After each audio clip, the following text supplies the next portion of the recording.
Being a wife, but let me tell you something. Being a wife is making sure you have the soap powder.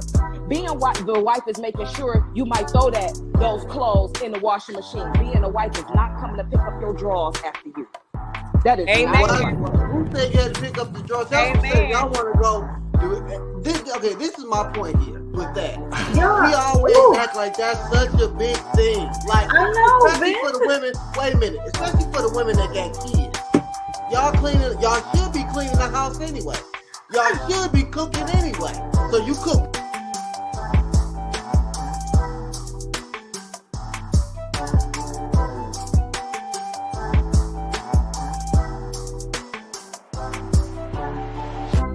Great catch. I'm a great wife. I'm a great this. And it's like, that hasn't been validated.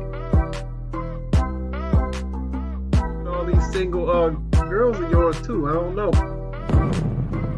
The one thing that I'm seeing is that when you're dealing with a grown-ass man, there it is. He has a vision and a purpose for his life. Thanks. What he wants in the future. And what I see is that a lot of these modern women don't want to fall into and play their part in that purpose and in that vision because they have their own purpose and their own vision.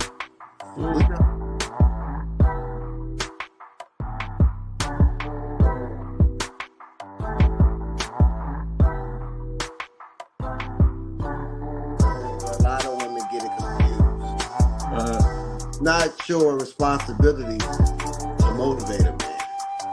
Right. A man should have his own motivation, his own direction. Your job is to inspire. It's a complete difference. I think a lot of ladies get a man.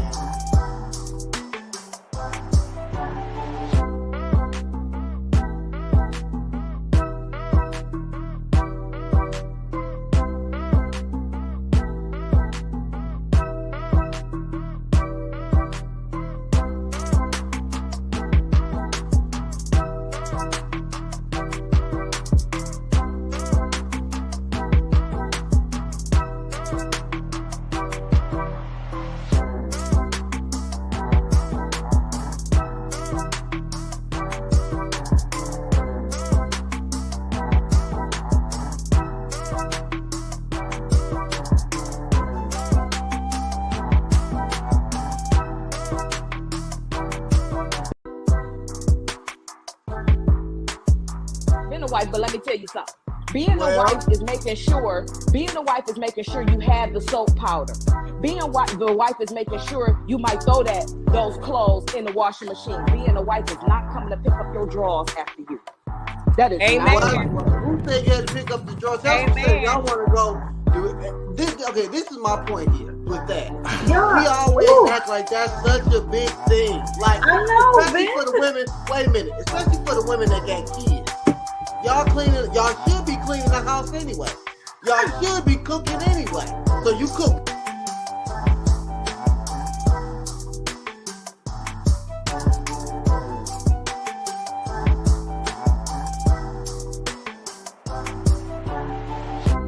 Great catch. I'm a great wife. I'm a great this. And it's like, that hasn't been validated.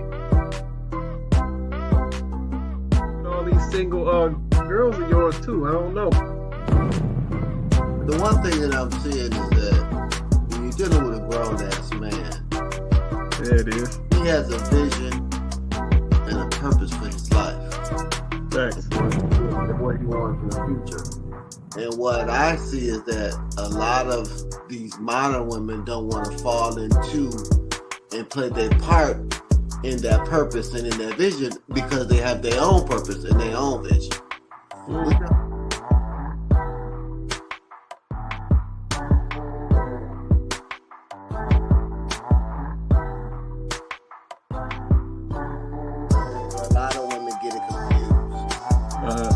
Not sure responsibility to motivate a man.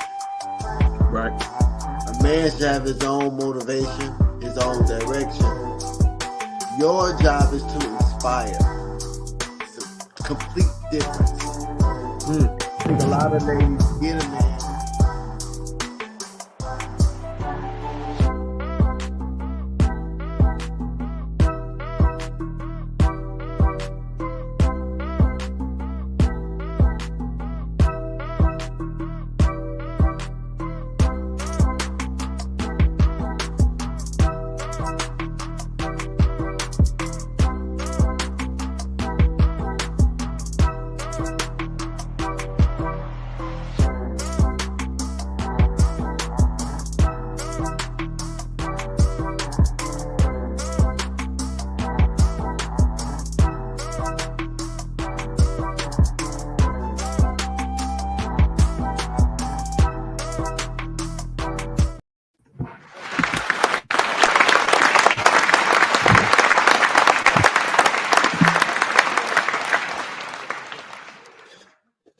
What's good, everybody? Welcome back to Kandid Konvos. I'm your host, Quay Price. We got Chloe on deck. Say what's up to the people, Chloe. Hey, everybody. Happy Wednesday. Happy Wednesday. Happy Wednesday. Yeah, shout out to y'all for joining us tonight. We appreciate y'all, as always, holding us down every Wednesday night. Everybody do me a favor, smash that like button for us. Smash that like button. Likes are free. Smash that like button for us. Also, hit that share as well. Listen, we want to get this conversation out to as many of our people as possible. Also, if you have not, hit that subscribe as well. You know, we've looked at the analytics and we see that a lot of our viewers are not subscribers. So definitely hit that subscribe for us. You know, for all my YouTube family in the building, that helps out the channel tremendously, helps us grow, helps us increase our reach. So shout out to y'all. But yeah, definitely smash that like button for us. Smash that like button. All right, so let me do this real quick. Why is on the top of my mind? All right, there's a link to join us on the panel. You can drop this in your Google Chrome, your Microsoft Edge. If you're coming in through an Apple device, you got to use Safari. But yeah, drop this in your browser. Join us on the show. Let's see, you do have the ability to cut your camera on if you choose, or cut your camera off if you choose. We always encourage you to keep your camera on. But yeah, in addition to hearing the video feed, we also have this chat, have this link in all of the chat feeds as well. So you can catch it at the Kandid Konvos page on YouTube or Facebook, or you can shoot us a message. We'll send it to you that way. So we'll lead us up here on the screen a little bit as we get into the conversation. Hold on one sec. We got a couple folks hopping on. Let me do a little shifting. All right, what's going on, JR? What's up, everybody? Everybody good? Doing well. How you doing, man? Man, I'm all good. I'm all good. Sorry about my voice. I've been shouting. You've been shouting. You ain't been giving somebody the business, man? I coach football. Oh, okay. I got you. Yeah, all right. Yeah, so just screaming from the sidelines, you know. It's all good, man. Sometimes you got to let them know you mean business. I understand. That's how it goes. All right, no doubt. All right, we just getting started, man. Let me check in with the comments, see who we got checking in early. Let's see. We got Donovan in the building. He said, hey, howdy, hello, what up, though? Donovan, you been adding in extra words. You ain't say howdy, did you, man? What's going on, brother? Appreciate you holding us down, man. I don't know if they got you working out here with this crazy weather we got going on, but shout out to you, man. Let's see. Kenyatta in the building. She said, happy Wednesday. What's going on, Kenyatta? Appreciate you joining us tonight, holding us down every Wednesday night on Kandid Konvos. Appreciate you.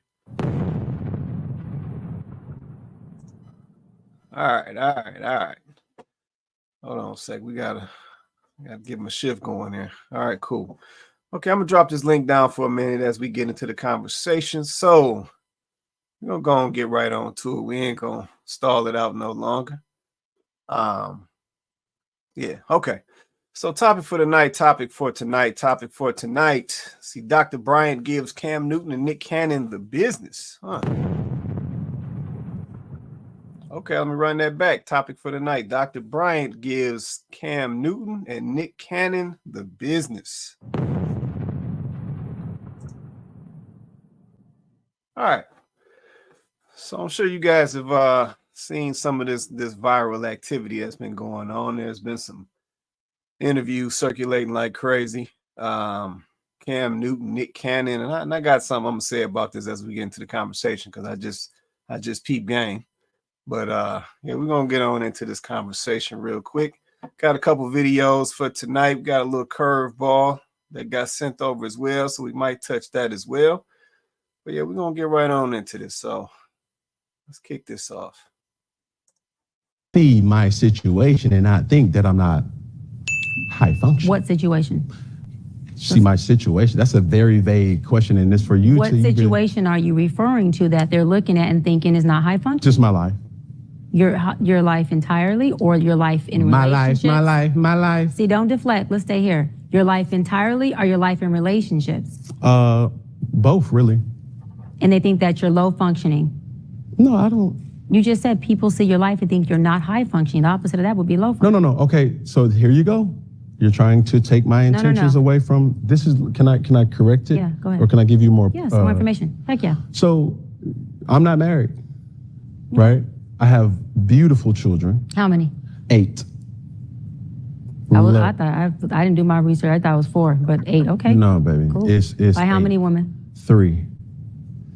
And this is the kicker. I want more. Now. By multiple women? What's the intent I of just this? want God By your wife? I just want God to bring them. Oh, okay. And you have, so you just. Because my point is this. My desire to get married is lower than my fear of divorce. So, as you had said, Dr. Bryant, you said it, I didn't say it, I will agree. I'm just taking my time. I am though. You're being very action-based. You're not taking your time. You're being very action-based. I'm taking my time. You're being very action-based. You have 8 kids with 3 different women. Yes. You are creating, procreating, and multiplying. That is not taking your time. You're being very selectively active. Okay? So you're creating, in disclaimer, the kids are innocent, they are beautiful and amazing. Anything I say has nothing to do with them babies, because I can't wait to be a mom, and I love the kids, period. But you are proactively choosing where you want to be active at and where you want to take your time. You want to take your time in having a wife because of your own fears. But you will, and I say this with all respect and love, what I'm about to say next, okay, Cam? But you will selfishly create broken families, even if you're in their life and you're a proactive father, and I believe you're an amazing daddy. I can only imagine with just your presence and knowing you thus far. But these families are still broken. Every child cannot have Papa in the house with them. So some child, if not all will end up with some kind of deficit without daddy being there. Now, you chose to do that. I'm not saying you sat there and woke up one morning and said, I want to be selfish today, so I'm going to go make a baby. Not saying that at all. But those are selfish acts at the expense of your fear. So at what point do you feel the fear, do it anyways? And yeah, that is a low functioning behavior. To say that I am going to create these homes. Let me go better. I'm going to build these houses and put kids and these beautiful women and kids in them, but I ain't going to create a home in them. I'm going to wait till I dissipate my fear to find a wife where I'm still going to be fearful with, because there's no such thing as not having some type of nerve or some type of feeling behind marrying somebody who you're spending your life with. And then I'm going to build a home with her while all these other beautiful babies have houses. That's completely unfair and it's selfish. Just tell me when I can solve. Yeah, almost. That's completely unfair and that's selfish. And so, yes, you're taking your time in this department, but you're not taking your time in this department, which means you're compartmentalizing. And compartmentalizing never works. Compartmentalizing hurts everybody involved. Everybody who's in this box and that box and this box and that box and this box. And then here you go over here trying to figure out what box you're going to feed or entertain or do. Then you're looking outside to figure out who's your next victim to put in the box. It's unhealthy. And it's a huge dysfunction within our Black community that I truly believe personally, statistically, mental health-wise, and community-wise, that Black men would stop. Black men will what? Stop doing that, that they would stop that dysfunctional behavior of compartmentalizing and creating houses, not homes, and then finally a home with the wife. And then you have all these other houses that are homeless, but you over here at some point when you do get a wife, if you do, I'm saying if that's what you want, you will, you'll get whatever you want. You're trying to create a home. Totally dysfunctional and extremely, that's the epitome of selfish. Epitome of selfish. All right, hold tight for 1 minute, y'all. See, that's my social media people's playing. Hold tight for 1 minute. Yeah, I'm gonna send y'all a link. Come over to the YouTube channel. Yeah, see, Facebook doing what they do. All right, cool. Okay, so yeah, that was video number 1 right there. Yeah, shout out to Cam Newton, and I think her name is Dr. Bryant. They've got some conversations going on right now, so definitely check them out if you haven't already. Let's say for anybody who can't see that right now, come over to the YouTube channel. We live over here, YouTube right now. All right, cool. So y'all saw the video. So she asked Cam a couple questions. Man, this almost got me at a loss for words, man. Oh man. Yeah. Yeah, I think I done heard it all. I think I done heard it all. I don't even know what to say. All right, so anybody who's watching us right now, drop a comment. Let me know what you think about the video, what Cam was saying. Do you agree, disagree? Do you agree with what the doctor or disagree with what the doctor was saying? Yeah, I'm gonna come to the panel. I see we got a full panel tonight. Vince, JR, Joe, Mr. Research in the building. Man, y'all got any thoughts on what y'all just saw? Anybody let me know. You can come off mute if you want to say something. Go ahead, Mr. Research. So sorry for the echo. I can't hear you right now. I could hear you, but I can't hear you now. Can it all? Okay. Yeah, I can hear you now. Go ahead. So yeah, it just went back out. As soon as you said so, it went right back out. Maybe disconnect and come back in, Mr. Research. Maybe that'll reset your connection. But yeah, I can't hear you anymore. All right, Joe, I just saw you come off mute, man. You want to say something, man?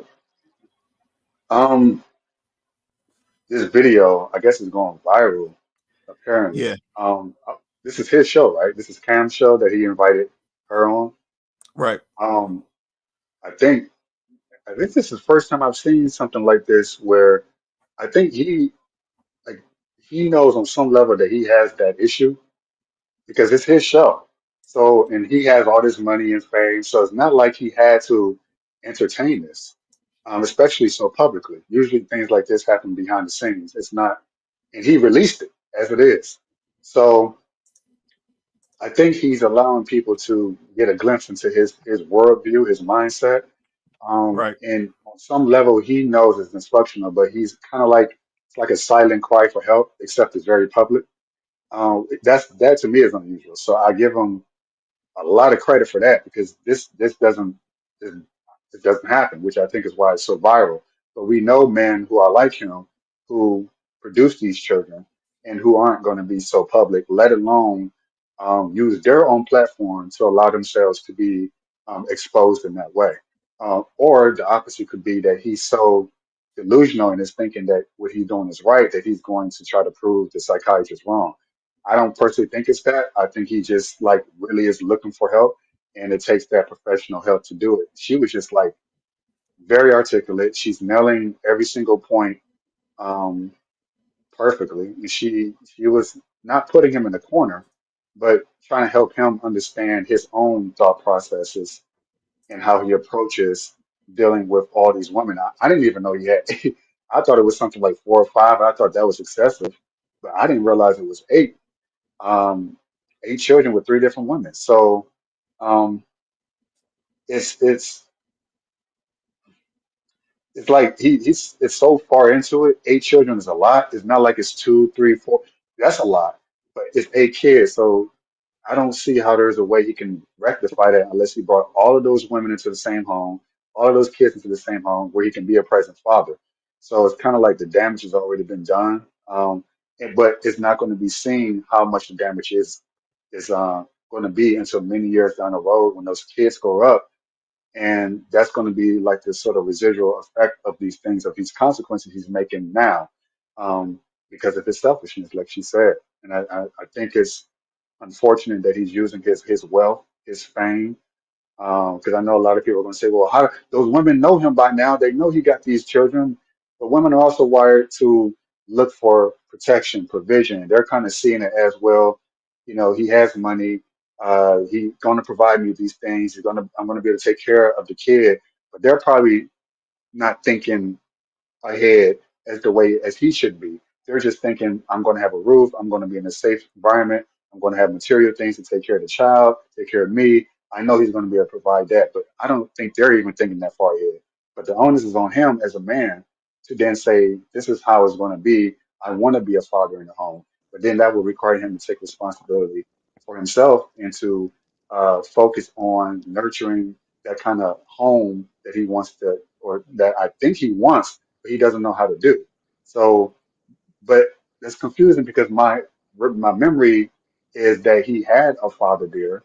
I could be wrong, but I think he had two parents in the household, that's even more unusual. That's something that you see from someone who was raised in a single mother household, not someone who had the father and the mother around to raise the child. So I don't know where that psychology even comes from, but that's what she's there to do. I would like to see more of that video. I think it's probably much longer than that for me to understand what's happening in that dynamic he's going through.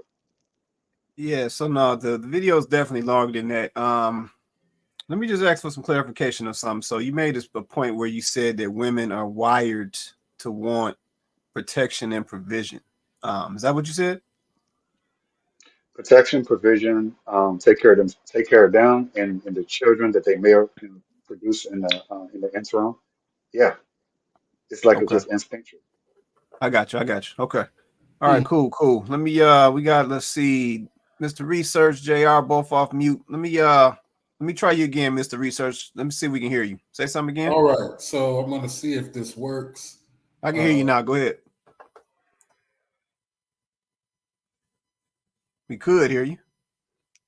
What is a performer? Okay, there you go. Go ahead.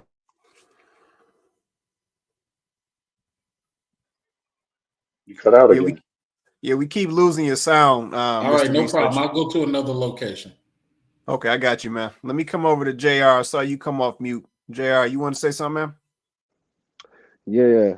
I just want to go back on the point that you just asked Joe about the whole protection and provision.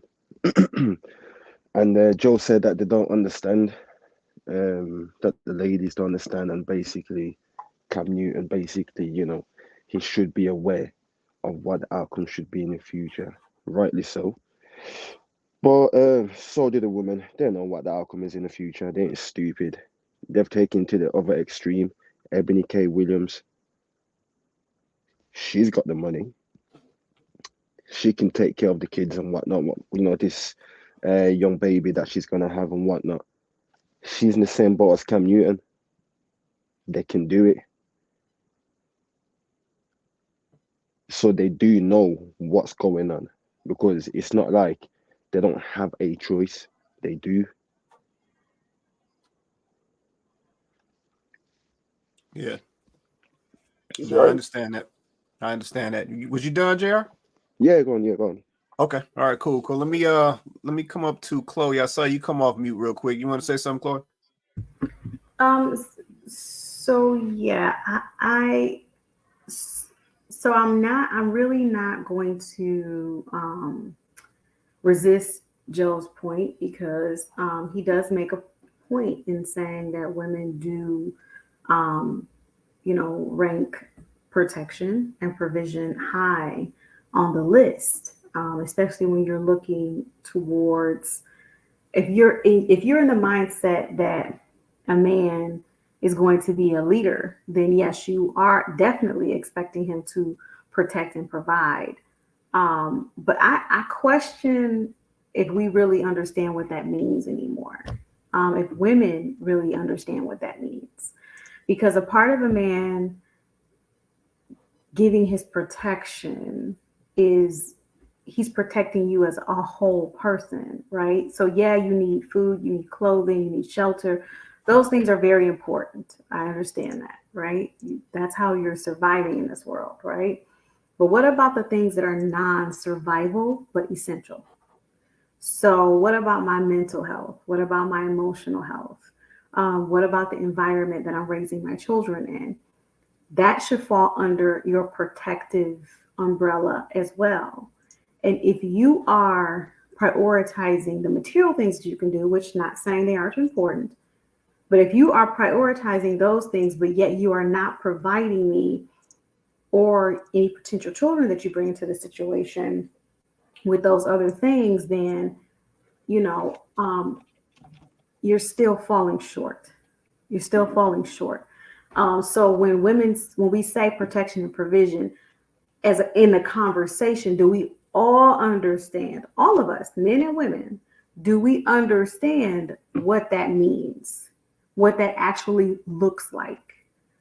Because like she goes on to say, and she says it in another clip that we're going to show, I don't know about this term low functioning, y'all. I mean, it's a new term every season. So here we go. Here's a new term right now, low functioning. Okay, so let's just go with it because that's what we're talking about. But I guess it is giving that. It's definitely giving some level of inadequacy. It's giving some level of dysfunction. So if you want to say low function, then cool. It's dysfunctional. That's what I've always known it to be. For you to believe that just doing the bare minimum is enough. And if all you're giving is financial protection, that's the bare minimum. There's so much more to being a father. There's so much more to being a leader. There's so much more to being a protector than just providing material things. But that's where we keep coming back to. I kind of wanted to point out something that he said too at the very beginning of the conversation, or at least the clip. He said that his desire for children, is higher than his fear for his fear of marriage, or his fear of marriage, or was it divorce? His fear of divorce. His fear of divorce is a lot higher than his fear of, was it children or having children? No, so his fear of divorce is higher than his desire to get married. Okay, that's right. Okay, thank you. That point kind of stuck out to me because we hear it a lot more with men saying they're afraid to get married because what they're really saying is they're afraid to be divorced, right?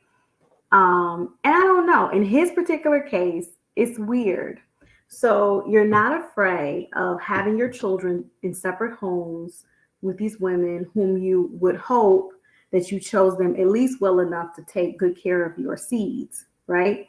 You're not afraid of splitting your finances in 8 different ways, right? And potentially more, because you said you want more.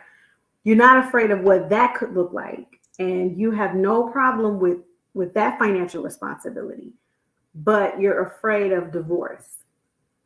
I guess I'm trying to see how do we get to the point where we rationalize this type of behavior?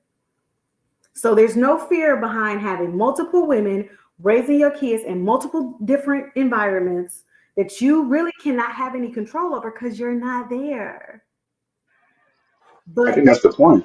The fear of you actually settling down with a woman and being able to have children in a home where you're there, you know what's going on, you have say so actively every day with what's going on with your kids.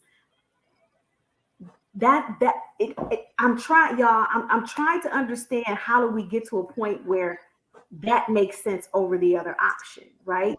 Because go with me for a moment. I'm not a man, okay? But I'm just, as a woman, I'm trying to work this through, right? So as a man, you marry someone and it doesn't work out, okay? And we understand that with the climate being what it is and the divorce rate being so high, we understand why men have this trepidation. I'm not saying I don't get that part. I do.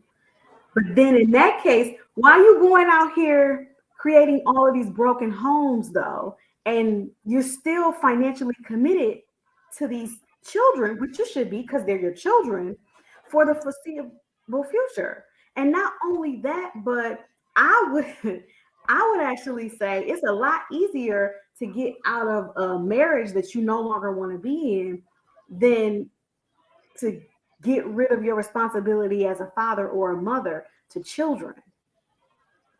But we're saying that we're afraid of that part. And once again, like she said, it's selfish because you're not thinking about what the consequences are to those children. And listen, we don't have to wait forever. You don't have to wait long to see the negative impact that type of scenario has on kids. It doesn't take long. It's not far in the future. We're acting like we got to wait till they grown. If you wait till they grown, you waited too late. You're going to see the consequences of you not being there. And it's going to be relatively quick, especially if they see you somewhere else, though, in a home with other children. Oh. Yeah, that's real. Okay, and I appreciate it right there. Go ahead, Vince. I saw you come off, man. Hey, how y'all doing this evening? Good. How you doing, man? Good, good. I had to pull the old Father's Day T-shirt out of the closet. And what it reads is, it reads husband, daddy, protector, and hero. So now with this video here, I felt the spirit of Kevin Samuels when she was so honest with my brother. Right. That was his show. She is a therapist, so she had the right to therapize, if that's a word. So I know we have a lot of smoke for the ladies on this show, but I put this right in Cam Newton's lap. He is 100% responsible. And he sounded fucking insane. I'm sorry I used that type of language. It's all good. Go ahead. He wants more kids. When he obviously has issues with some of his baby's mamas because it's been publicized. He gonna say, oh, the kids is with me right now. But they were just with the mama a few months ago and you was complaining about giving a car back. Right. And I understand Chloe's point because I've been through these things. I had a child at 17. I got married and divorced and paid child support. That divorce cut was one cut. Half the equity in the house, whatever y'all got together, we didn't have much because we was only married a year, and it was done. But that child support was forever. It ain't until the 18 because when he got 18, then it's like, oh, Dad, I need some money while I'm on campus. So that was 4 more years of quote-unquote child support. Then it's, oh, Dad, I need some help buying a car. Oh, Dad, I need some help doing this. So children are forever, and it's way more of a financial responsibility for them kids than a wife that you might be married to and you got to sell a house. You could cut that and go buy you another one. But this has also a lot to do with the value of men. Our society has a very low value of men. I heard so many men, oh, well, he rich. He can afford them kids. Oh, well, he got money. They'll be all right. Men, fathers, talking about money is a substitute for parenting. And I know firsthand it's not. And I got plenty money. Just saying. They ain't trying to flex, but I'm just saying it doesn't matter. They want your time. They don't want to, even though my kids never had to split my time with any other children because, like y'all know, my kids are very, very old and my younger kids are very, very young. So my daughter didn't sit up here at 9 years old on Christmas time and I was somewhere else buying another child or her child a Barbie. Right. And she's sitting there waiting on a Barbie. And this is real for me. This because I speak to a lot of parents and all our kids is fucked up. We don't want to talk about it. We on Facebook, but everybody want to show your kids going to college and your kids going to this, but they don't want to show your boys got anger issues. Your boys have a problem with authority because you wasn't there and they mad at their mama. So every man that say something to them, they feel like, oh, well, you can't say this to me. We got boys, the little boy from Cass, the guard told him take his hoodie off and he feel like that's an insult. He throw him on his neck. Right. Because he ain't had no daddy to show him what authority was on a daily basis. And what I know now, freaking parent, it takes 100,000% commitment. This ain't no part-time job. And I'm saying it for every man listening to my voice, these young boys, This ain't no part-time job. This ain't no weekend, pick them up, buy them some Jordans, take them to the movies, hey son, and then not see him for 3-4 days. This ain't that. That's why our community fucked up. And the girls shouldn't be the first man they fall in love with or some little boy. It should be their daddy. Everyday protector. Then you have it to where they got to feel like they got to overcompensate because daddy ain't there. So now I feel like I got to act so I can get some attention because I couldn't get the attention that I wanted from daddy. Right. You know, and I'm glad she said it, so maybe people will listen and won't be so in their feelings talking about, bashing women and he ain't sensitive. And I hope they can get it from a woman then. The truth. You know what I'm saying? And I hope you play the Nick Cannon. Nick Cannon was even more crazy. And then, yeah, I got them all. And then I'm going to say this one thing. Niggas, stop this bullshit talking about where the kings did it and that's how we did it in Africa. Nigga, you ain't in Africa. And you ain't no goddamn king. King had queens. They were legally liable for these women. These niggas want to talk about, I can have it. And then when a nigga die, ain't no life insurance. Ain't no taking care of these kids. They just out there. Oh, well, you can have as many kids as you want to. And ain't got no legacy for them. And then on top of it, the women, he had wives. So it's different than having baby mamas. And then she got boyfriends and you got girlfriends. And it's just a rotating bunch of individuals. And they don't talk about that either. Hopefully, if God will, and I'm going to cut this right short right now. Hopefully, if God will, my kids will only know me and their mother in love. Facts. That's it. The good, the bad, the indifferent. Me and their mother. Not my girlfriend, not her boyfriend, not some girl who really didn't want to be with them, not some guy who really didn't want to mess with her kids. That's the truth. And I'll land and let somebody else comment. I got a question for you, Vince. I got one question. So you ahead, mentioned that, sure, like in the Bible, Solomon, David, they had multiple wives, not girlfriends. They also had the resources to take care of these women. So are you or are you not against this Cam Newton, who has wealth, has fame, um, making these women wives? Would that make a difference in terms of how you perceive it, or would it be all the same to you in terms of, oh well, he's saying that they're wives because legally they can't do it in America, but if he's treating them as wives, like I guess all in one household, and he still had the same number of kids, would it alleviate your thoughts about his about how he's going about it? Would you feel like that's a better way of doing it, or would you say he shouldn't do it at all, and it should just be like one woman have as many kids as you possibly can with that one woman?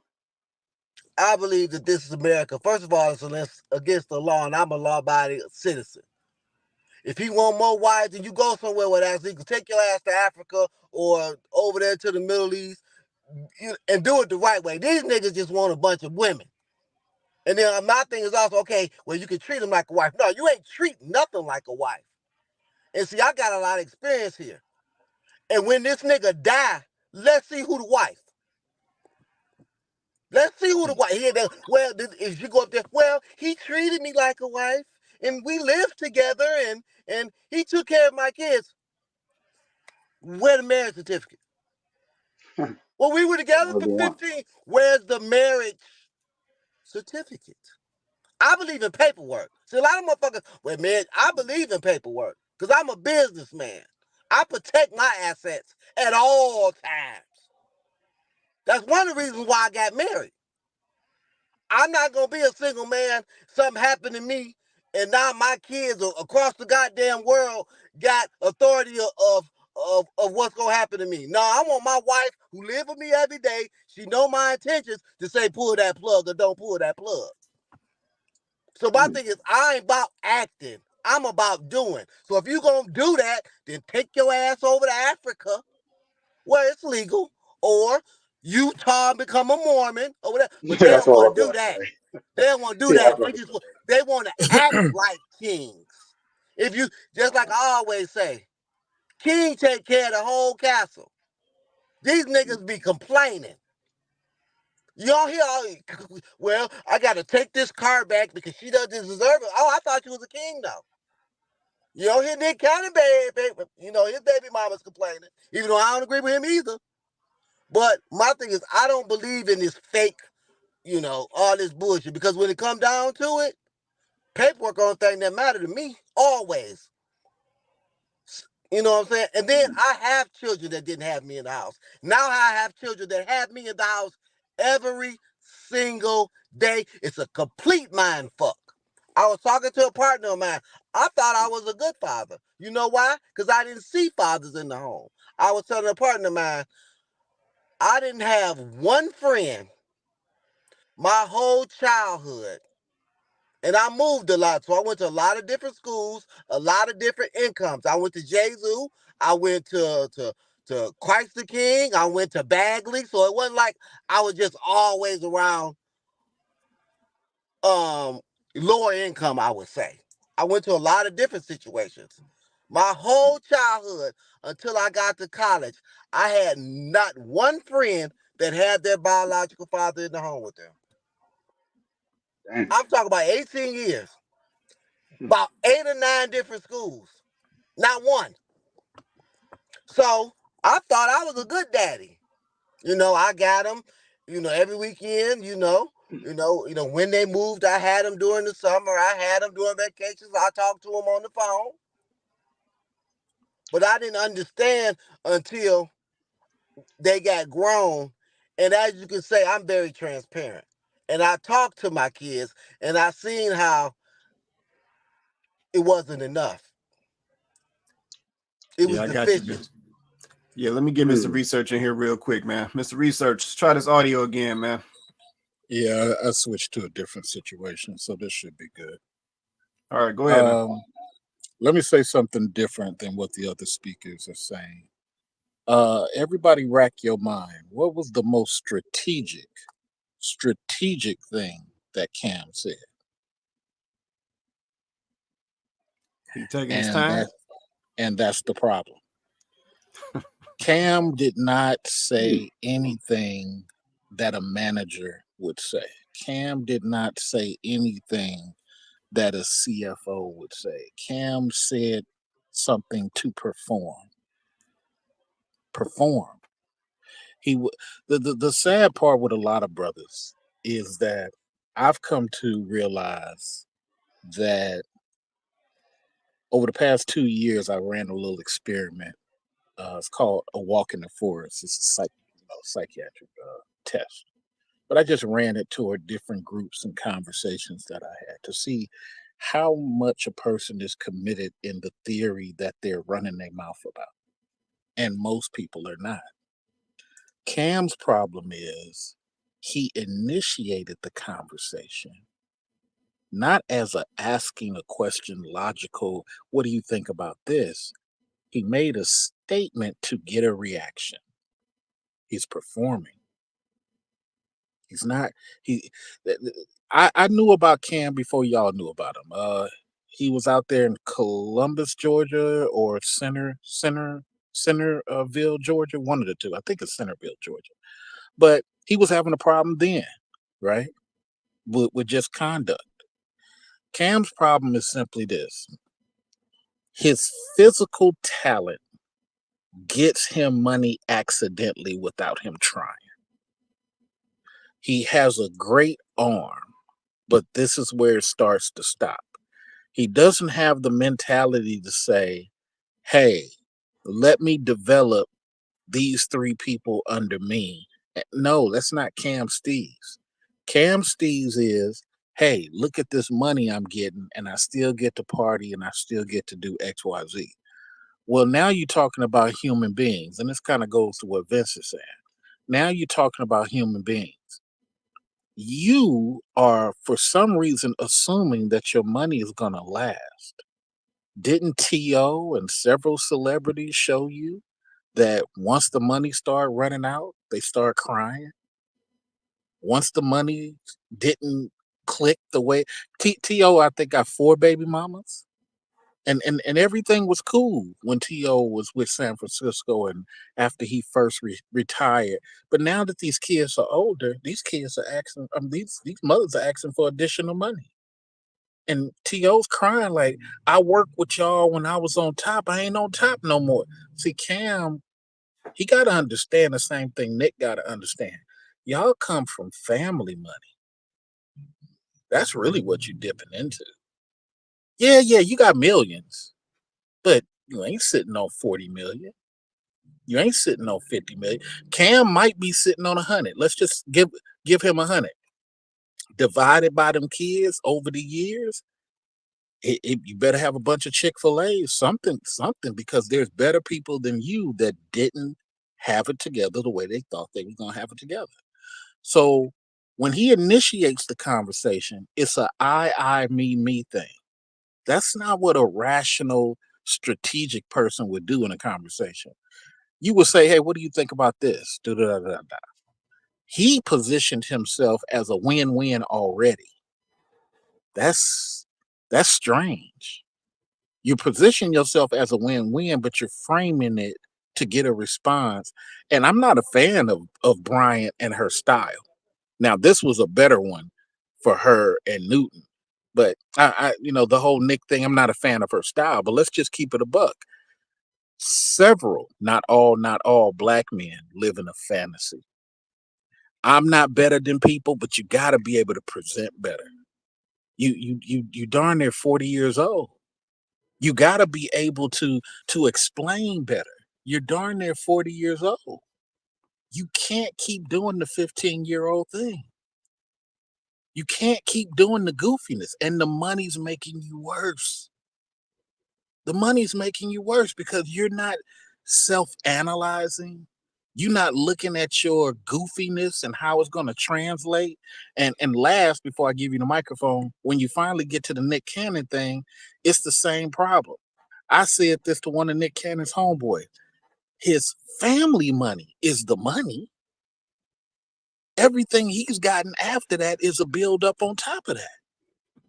So really, it's the family money that people, once your money gone, what you created, now they're gonna get into the family money. And Mariah can't keep everybody afloat. So this is just real strange, man. I feel really disappointed. Brothers are gonna think that when you critique them that you bashing or you think you better. No, that's not it. You're presenting yourself to the world. You can't do the 15, 12-year-old thing. You can't do the selfish thing. You making everybody look bad like that.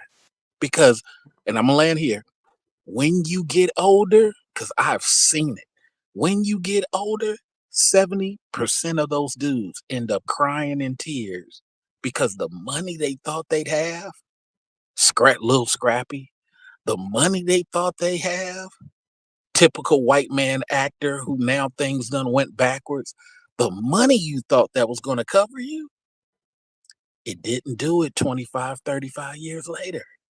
And you in tears. I land. That's real. And I appreciate that right there. Let me get this comment. Shout out to my guy J.U. Griffin holding down for YouTube. He said this younger generation needs to learn that there's more than just financially supporting children to raise them. All your children should be under one roof with a mother and a father. Man, simple as that. Appreciate that comment right there, J.U. Griffin. All right, let me let me do this real quick, man. Let me. Hey. A lot of people see my situation and not think that I'm not high function. What situation? See my situation. That's a very vague question, and it's for you. What situation are you referring to that they're looking at and thinking is not high function? Just my life. Your life entirely, or your life in relationships? My life. See, don't deflect. Let's stay here. Your life entirely, or your life in relationships? Both, really. And they think that you're low functioning? No, I don't. You just said people see your life and think you're not high functioning. The opposite of that would be low functioning. No. Okay, so here you go. You're trying to take my intentions away from this. Can I correct it? Yeah, go ahead. Or can I give you more? Yeah, some more information. Heck yeah. So I'm not married, right? I have beautiful children. How many? 8. I thought I didn't do my research. I thought it was 4, but 8. Okay. No, baby. Cool. It's by how 8. many women? 3. And this is the kicker. I want more. Now. By multiple women? What's the intent I of just this? want God by your wife? I just want God to bring them. Oh, okay. And you have, so you just. Because my point is this. My desire to get married is lower than my fear of divorce. So.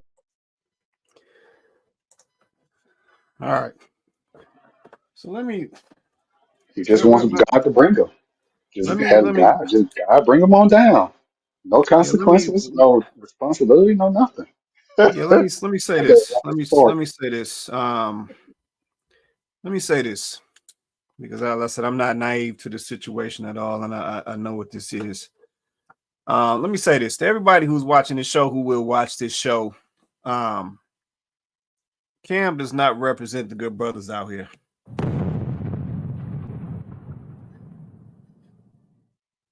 Yeah, when we got a situation where somebody is willingly creating separated homes, when we have a situation where somebody is just saying they just want God to bring them, like, he does not represent the good dudes out here. This is something that I talk about a lot. We have let this money take way too much priority when it comes to relationships. We have literally put money as the number one requirement for the male when we talk about these relationships, and that mess is backwards, and it is to our detriment. Yep, just because somebody has money, and I'm calling everybody out, fellas and women, just because somebody has money does not mean, and this is to the ladies right now, does not mean you need to line up to have one of his kids.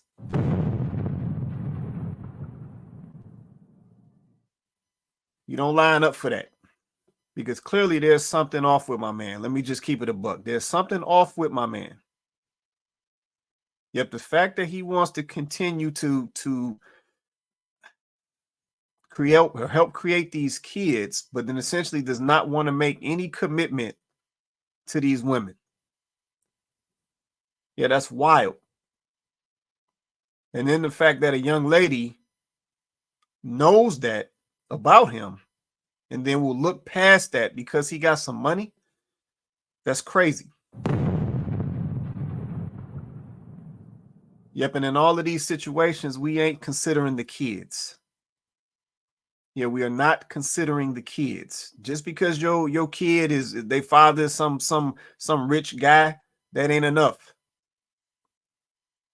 Yep, just because your kid and they father got some money, that ain't enough. Yeah, the fact that we even participating in this mess, and then take it a step further, the fact that this type of nonsense is the cats that we will get out here and idolize is even crazier.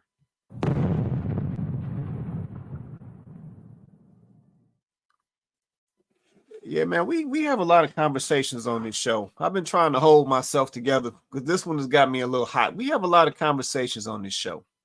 Yep, I'm in a lot of conversations outside of this show. And I watch things and I pay attention. I'm very observant. Yeah, we will have conversations as it relates to relationships, and we will talk about how we're not going to entertain the average man. Yeah, we don't want the man who the trash collector. We don't want the man who do construction. He don't make enough. He don't make 6 figures. He ain't tall enough. He ain't this. He ain't that.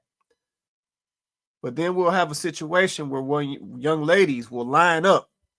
They will literally line up because we got the average man over here who gonna love you. He gonna hold down the house. He gonna be in the kid's life. He gonna make sure you happy you got what you need. But he just ain't no baller.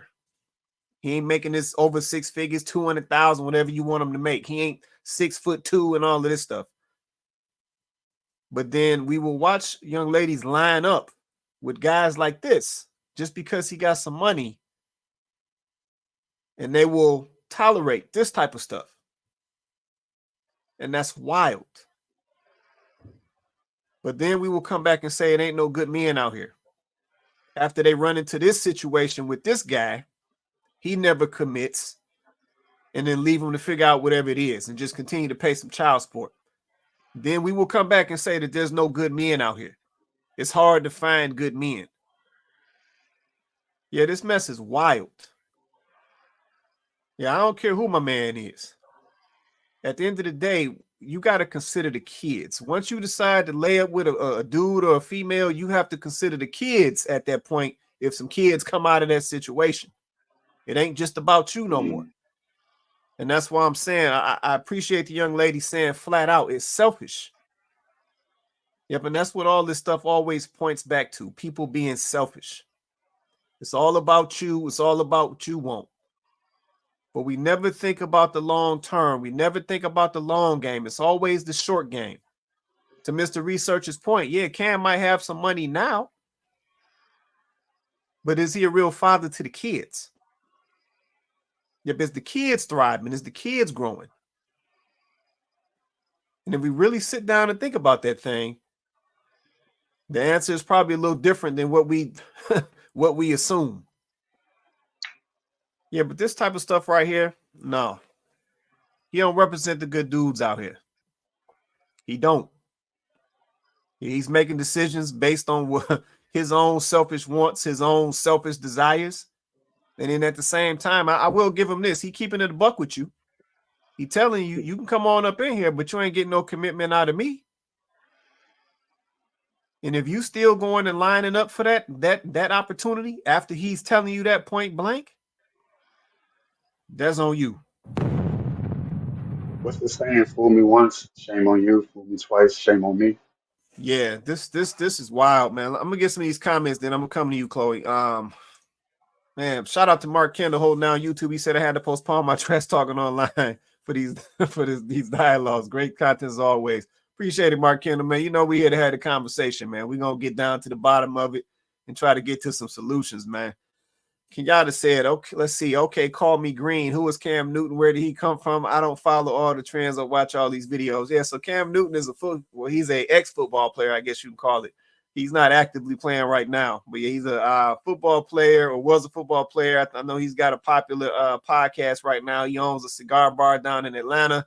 So he got a couple things going on. So yeah, let's just give you a little quick summary of Cam. All right, Chloe, it's on you. I was just going to piggyback off of your point where you said, he basically saying, you're not going to get no commitment out of me. So if you won't come up in here, for whatever I'm willing to offer, then, you can come on, but you're not going to get any commitment. Like right now, he is with the female comedian, Jazzy, right? And they've been together for a little while. They just literally had the 8th child. Right. I don't know how old the baby is. Can't be more than a few months old, maybe 6 months at that. I'm not really sure, but young. A few months, very young. Imagine being the woman who is with him currently, who is Jazzy. And this is no shade to her because I have zero issue with her. But imagine being her and hearing him do an interview where he's asked point blank period, how do you want these children to come? He said, I want more. And she says, well, how? And he says, I just want God to send them. I'm like, imagine being the chick. Like, ladies, did y'all catch that? He didn't say, oh, I wouldn't mind having, having more kids with my lady. He didn't say that. He said he just want God to send them. Like it's going to be some type of, immaculate conception type of situation. That's crazy to me because right there, you're just pointing to the fact that you said marriage. Okay. But I'm now wondering if you're prepared to commit at all because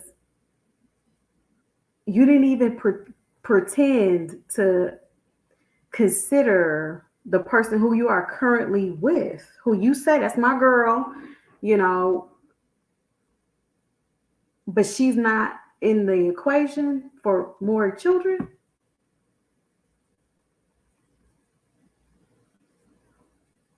And that's okay.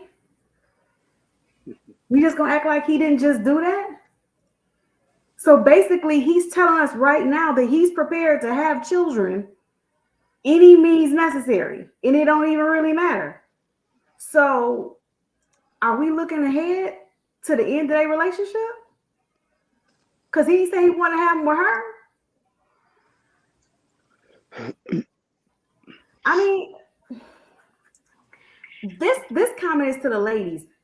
You guys have to stop allowing these men to play up in y'all face. And then when they done playing up in your face, then you're all traumatized and you got PTSD, and now you want to bleed literally all over every other man that even comes in your atmosphere. You got to stop letting these men play up in your face. I'm just going to be honest. Cam Newton is a red flag. He was a red flag after baby mama number one. How many times we gonna do this? And now he's literally saying he just wants God to send him. Why would God, please keep my God's name out your mouth. God is not gonna send you a bunch of illegitimate babies. He don't do that. He don't do that. Now, he will allow children to be born because children are a blessing, they are a gift, but he's not sending you illegitimate babies. No, you are creating these broken homes. You are doing that. Please do not put my God in that. That's crazy to me. So because he allows a baby to live, he sent the baby. That's what we're doing now? That's how we justifying it now? Well, the baby lives, so God must have sent the baby. That must have been what happened.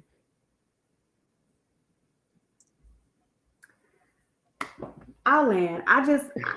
For me, I'm just pointing out all of these red flags, and at some point we have to start taking accountability for our choices.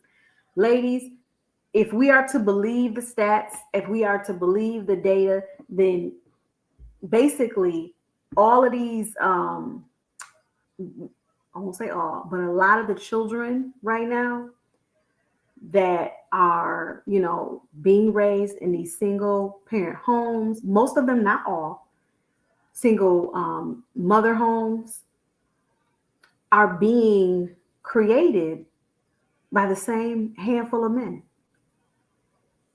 The same handful of men. So you guys are going into situations that are already kicking out red flags. And you are allowing yourselves to procreate with these men who are already giving out red flags. And then you want to come back and complain about it. Like, at some point, we have to take accountability for our own actions. It's starting to look like you have the life that you chose. It must be what you wanted. Okay, that's real right there. That's real. You, JR, I saw you come off. You want to say something, man?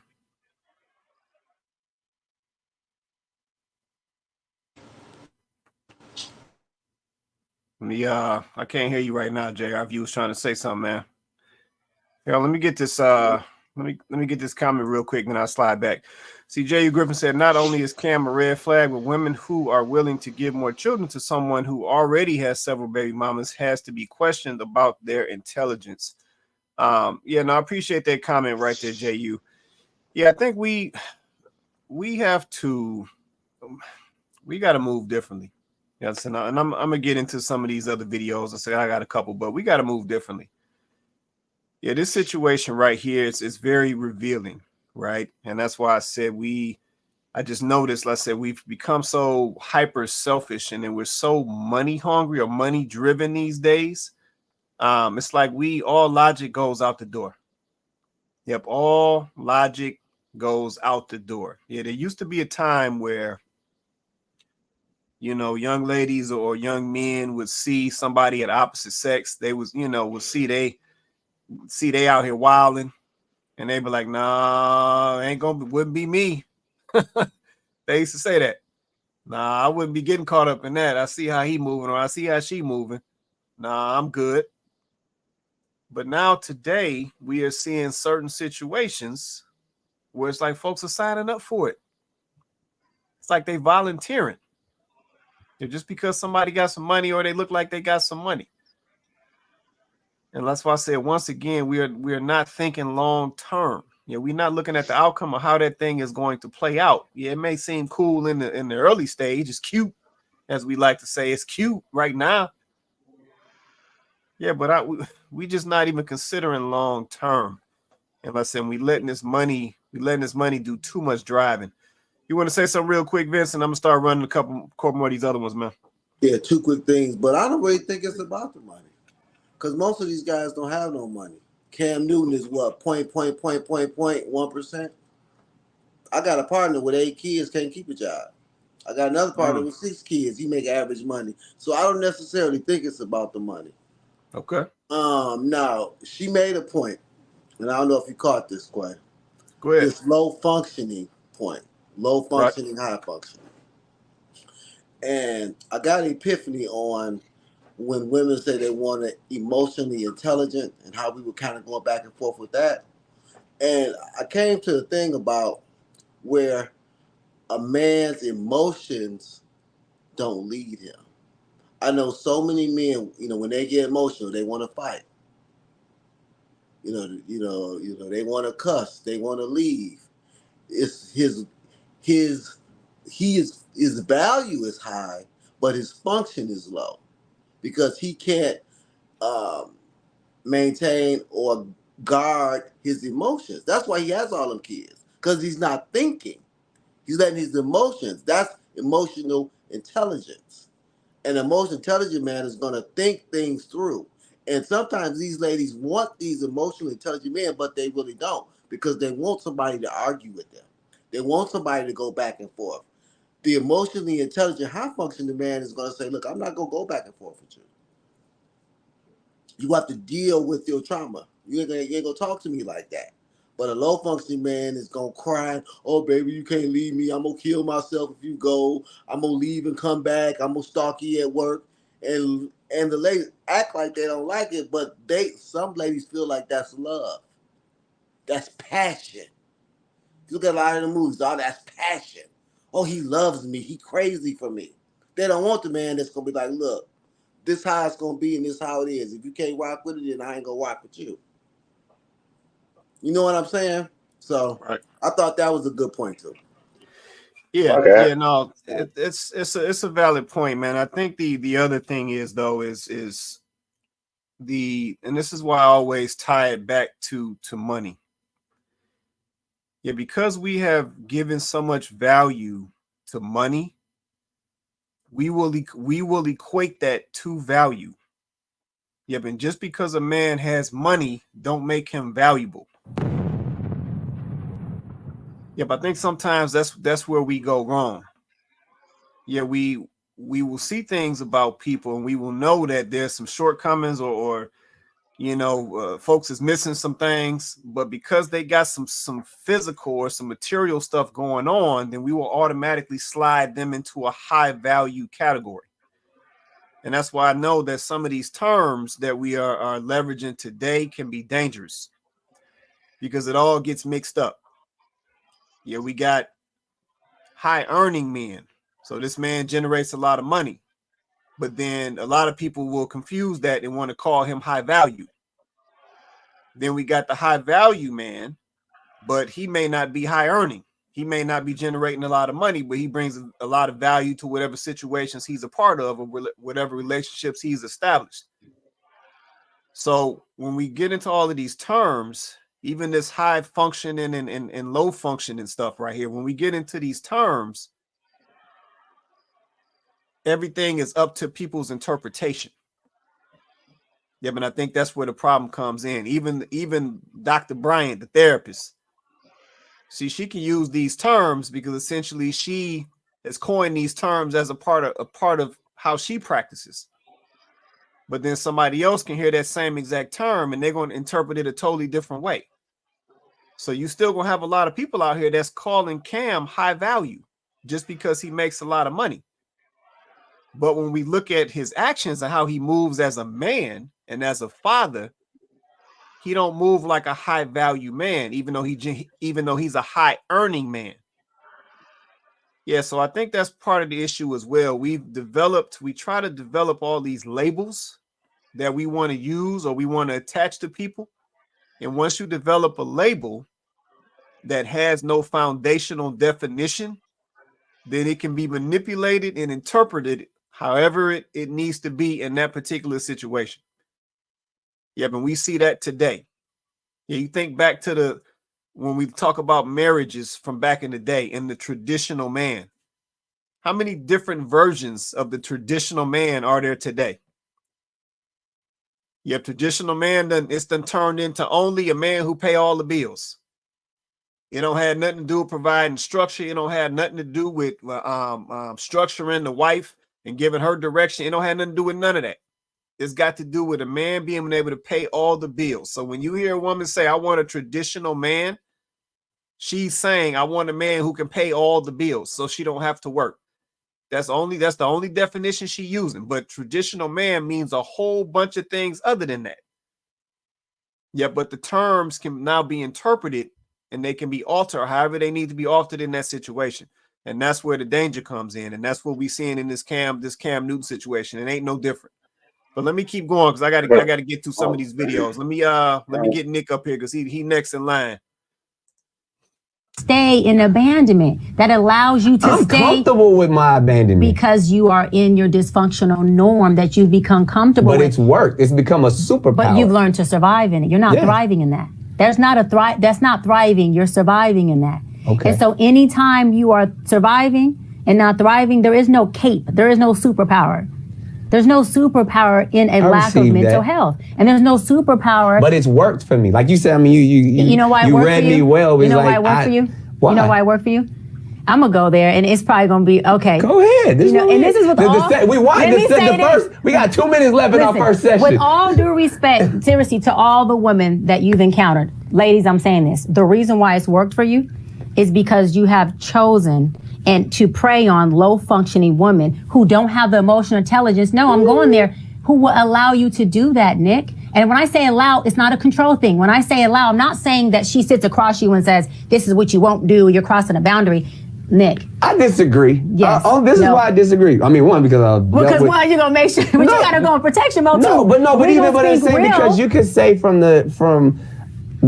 all the high value women that I've ever I didn't say high value. But okay, I'm giving compliments. But I'm just saying wait a minute. For the people who are even of them being, because first of all, low functioning woman will allow you to function low with them. Nick, you could not function that low. So this is Nick, everyone's low functioning at some point in their life. You could not function low with a woman of my functioning, not because I'm superior. Not because I'm superior. Listen to me say this really quick. Not because I'm superior to any other woman, but because I do have leverage. I've been in my field for 17 years, so we get that. But I've done the work, meaning you won't have an opportunity to get hostile with me, and you may want to flee, but fleeing would not get you a payoff with me. Wait a minute. I'm not the hostile individual. This is that's my point. Did you hear what you just said? We said the same thing. You would never have the opportunity to get hostile with me. Yeah, because I control myself. Hold on.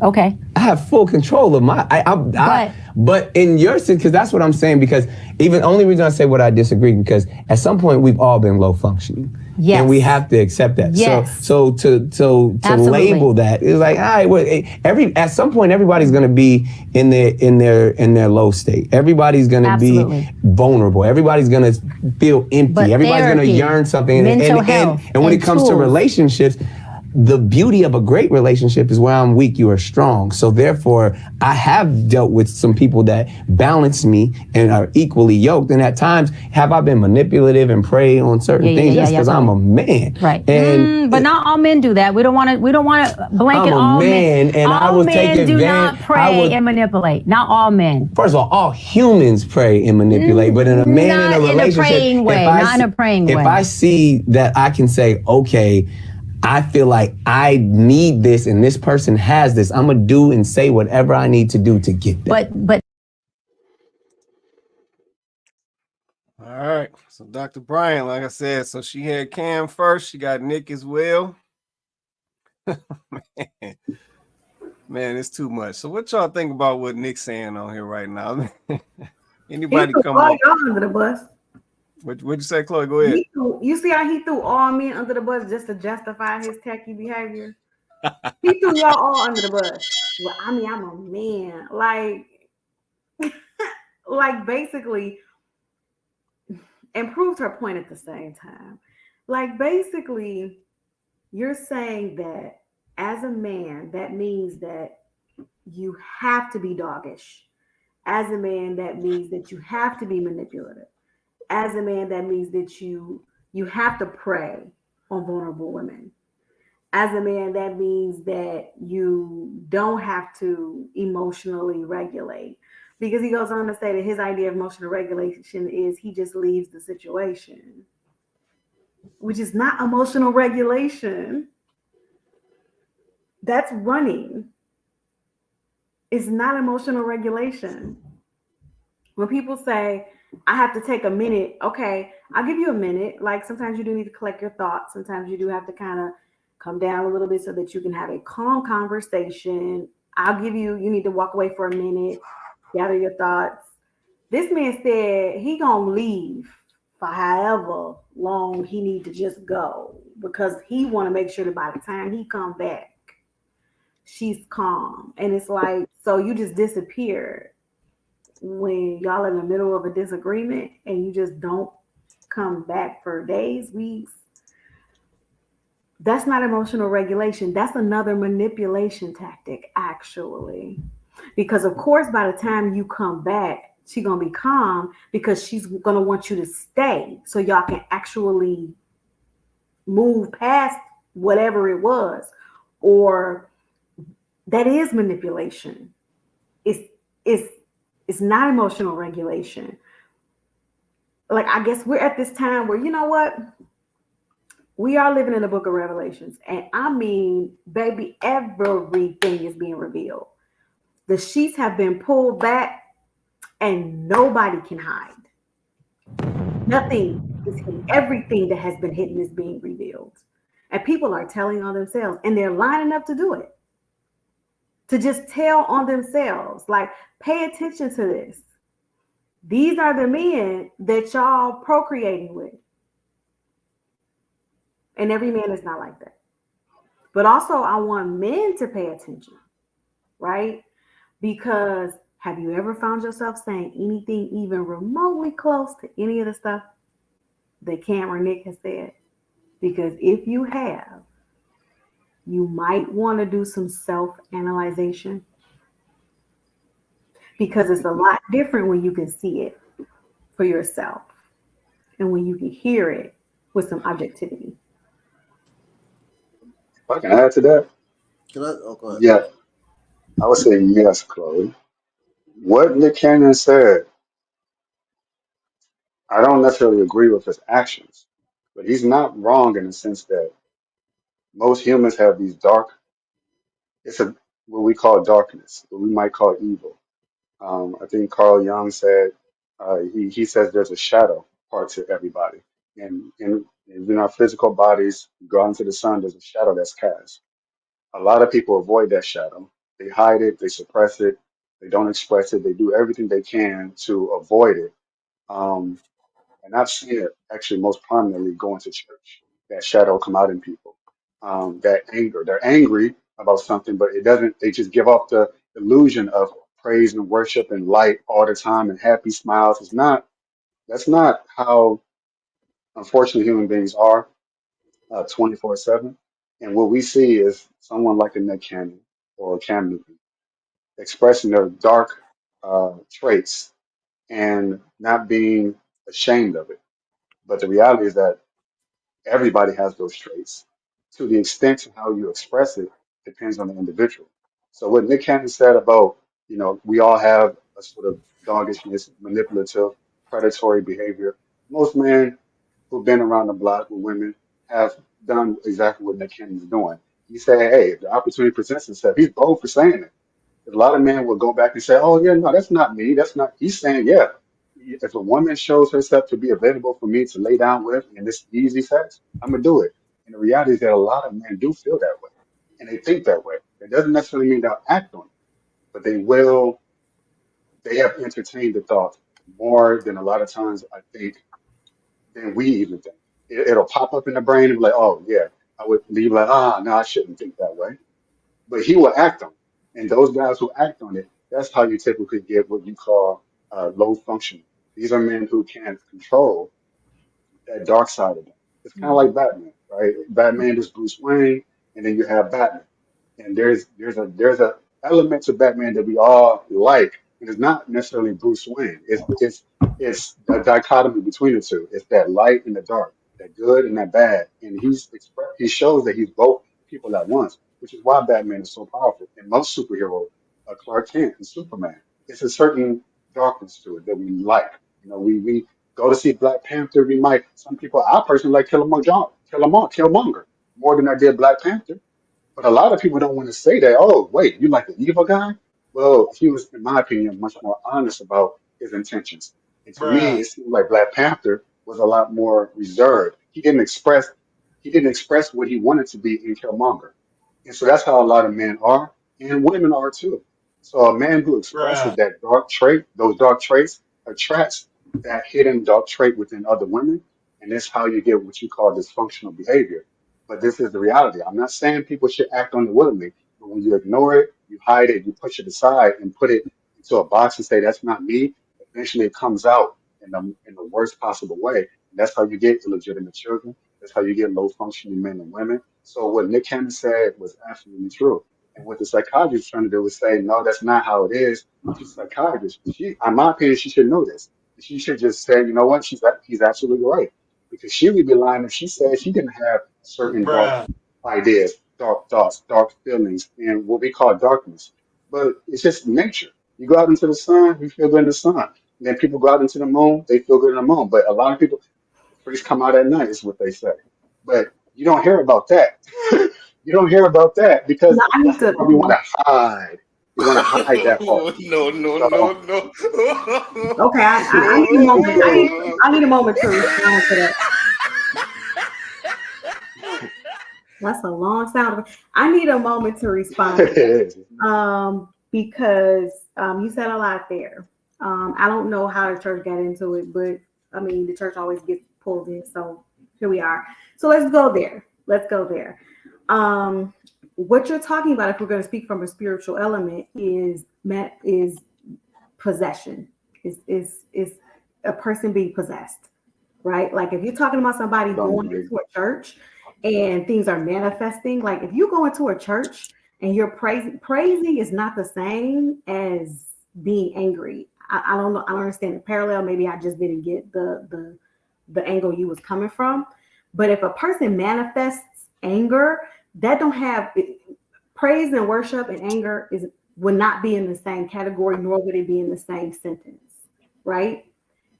If someone has a dark side or has an evil or manipulative, those are all spirits.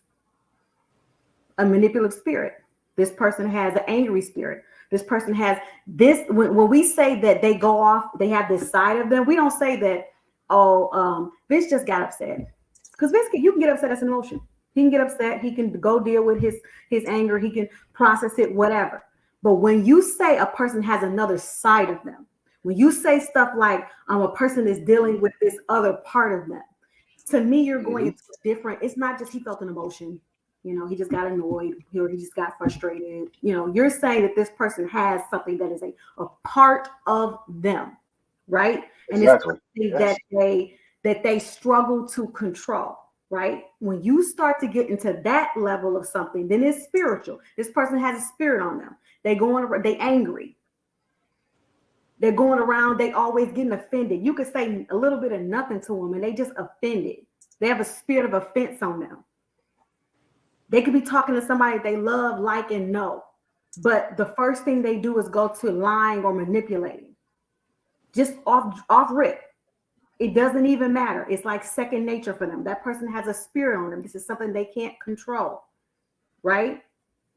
The thing is, you have to take accountability for that. You have to say, yes, it's one thing that Nick has said, oh yeah, I can be this way, but it's not supposed to stop there. He doesn't get a pat on the back because he recognizes that he's a manipulator. The pat on the back comes when he does the work that Dr. Bryant says he needs to do.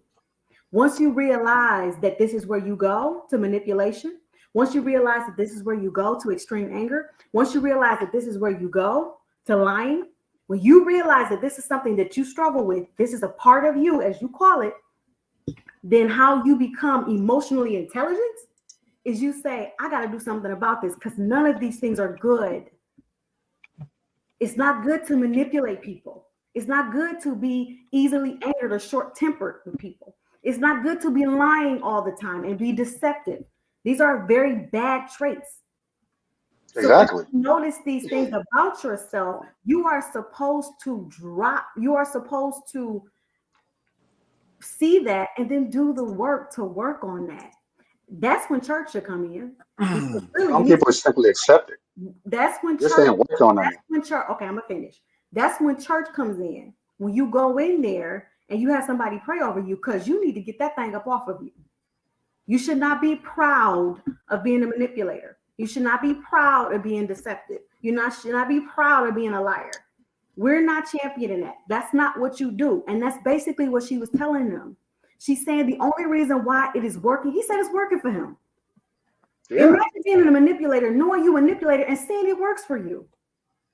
We're not going to excuse that. We're not going to excuse that and somehow try to backhand justify it just because he can be honest about it. That doesn't make it better. Like once you realize that you have these traits, you're supposed to address it.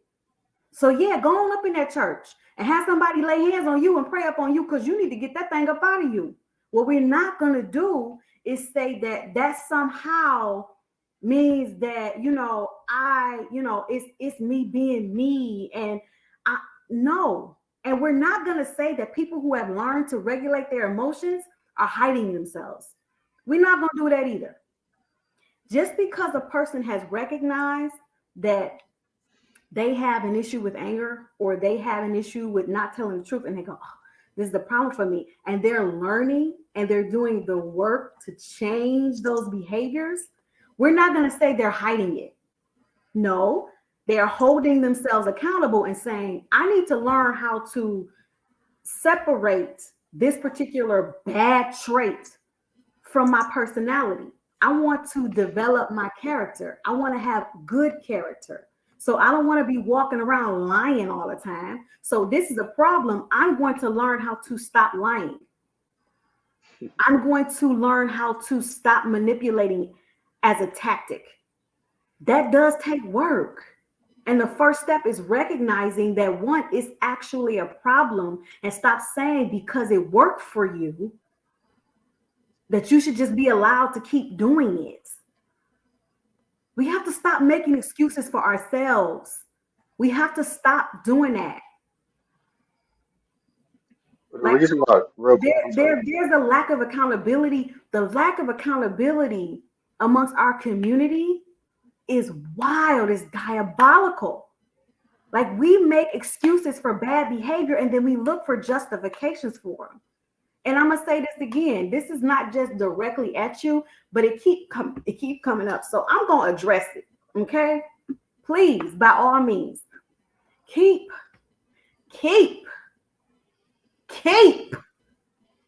my God name out your mouth, because y'all are completely misrepresenting a whole religion. You're completely misrepresenting the church and what it actually stands for. Not these tap dancing, dollar collecting, Gucci wearing pastors that y'all see.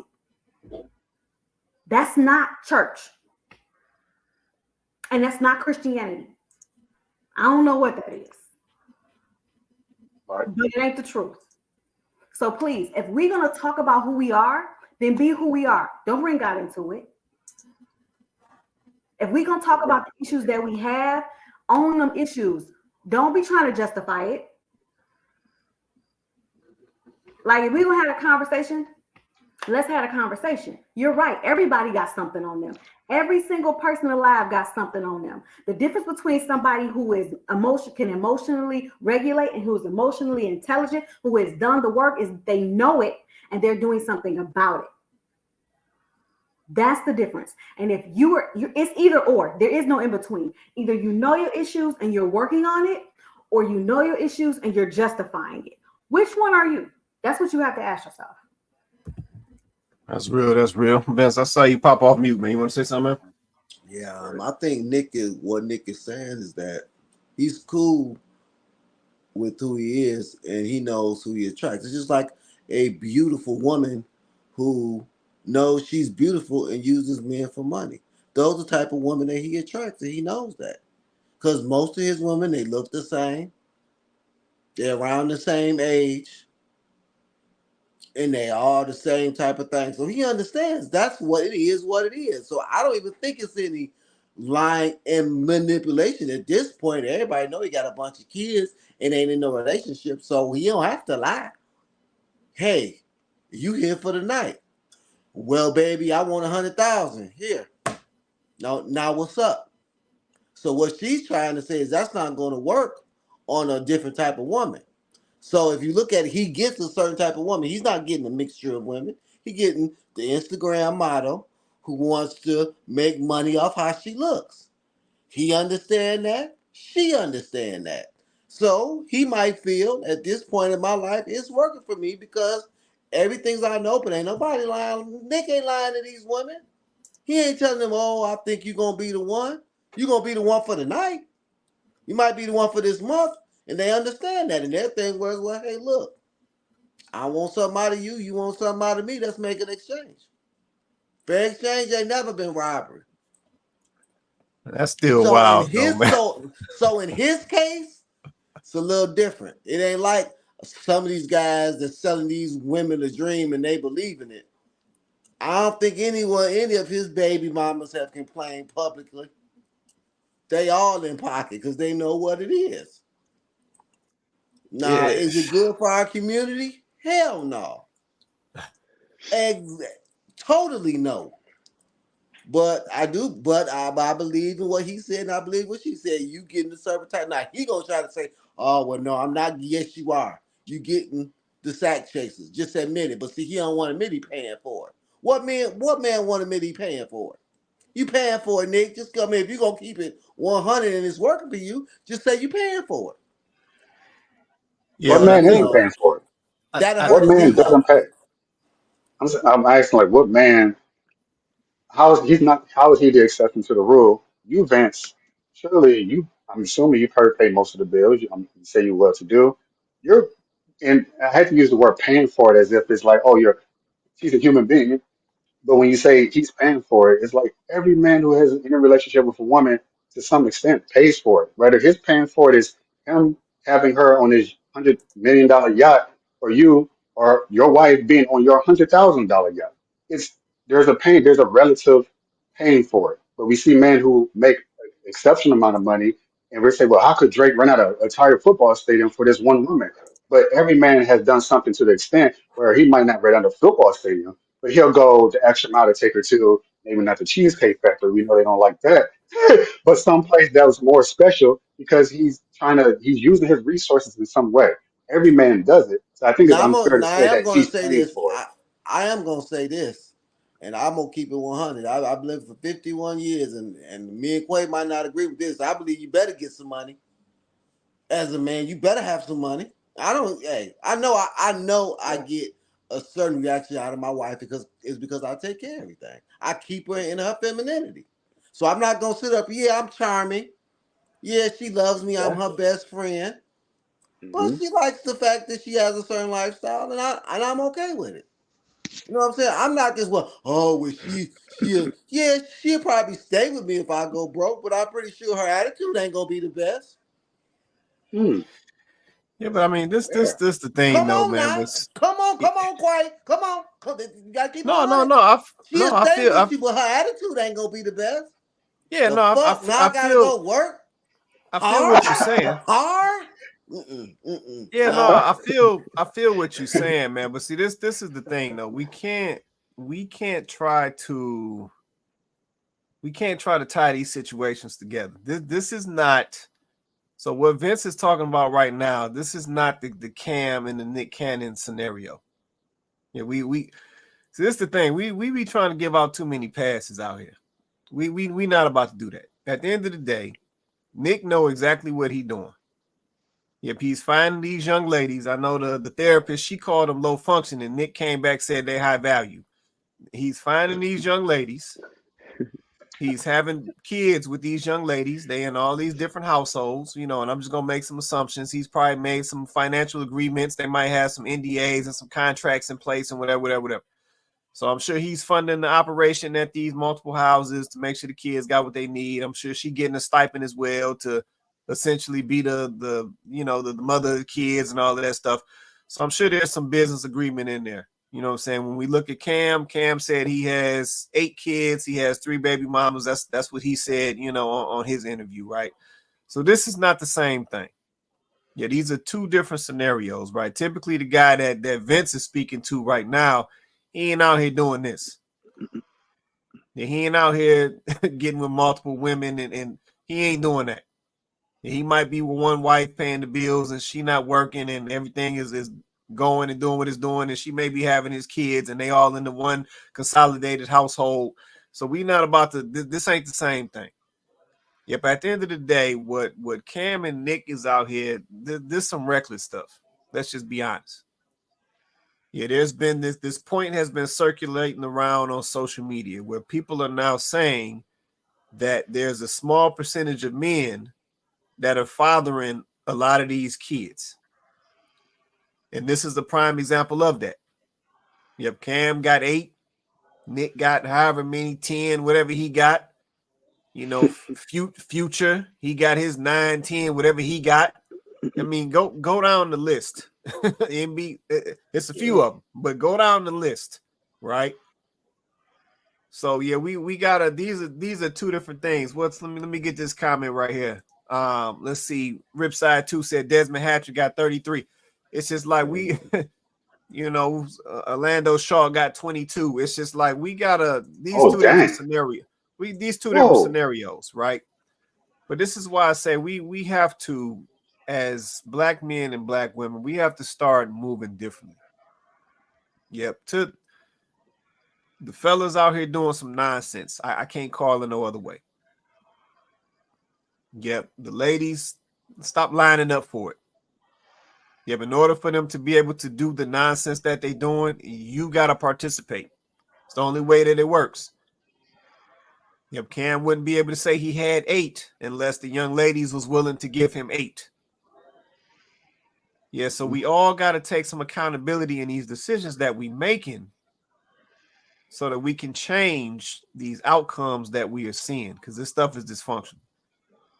But let me touch one more. Let's say I got one more video I got to touch, because I'm equal opportunity. I ain't letting nobody slide. I'm equal opportunity. So I got one more I'm about to throw up here real quick so we can get ready to round this out. Don't knock yourself for showing up in ways that go against your ideology. Right. And be open to dating someone who is outside of your norm of what you think he should be, because what you think he should be is based on what you've already experienced. Yeah. And if what you experience is what you want, baby, go back. Yeah. But if not, be open to it. And let yourself be full woman, full feminine, full that. I always say I'm hybrid, meaning I'm alpha submissive, because I'm definitely alpha, but I'm definitely submissive. And I couldn't be with a man that I couldn't be submissive with. Like if my alpha is always in prone with you, then I like submitting. I like loving on you. You hit exactly where I want to go. So in this, because even in the way you conduct yourself, even the intellect and the wisdom that you possess, it comes off very alpha and probably is intimidating to a lot of men. And then so either you find yourself being combative with another alpha, or you find yourself overtaking a man that can't match that energy. I love that. I love that you said that. My last fiance was epitome of alpha, just alpha, no beta, alpha. And it actually showed me submissive sides of me that I didn't know exist, that I fell in love with. And so when you're with an alpha who's a true alpha, there is safety there. And everything about your femininity, about your submissiveness will arise, and everything about your alpha dormants naturally.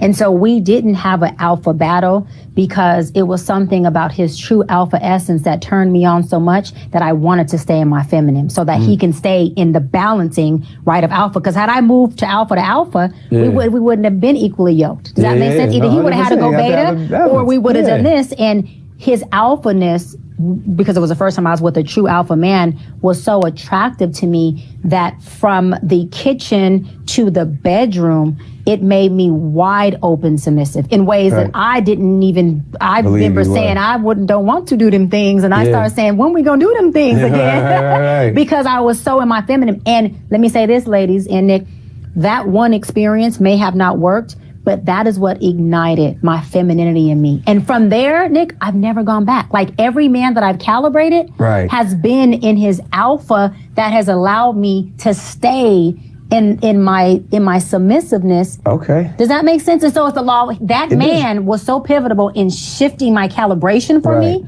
that even though it didn't work, that was a blessing in itself. There it is. Okay, so as we wrap up, get into your business just a little bit, if you don't mind. Yeah. Because I mean, you're sharing a lot. You already done beat me up for session after session. So as transparent and as candid as you would like to be, you said like literally there's been 4 times that you almost went down also. I almost went down. Yeah. Well, taking the long walk. Look at that long haul.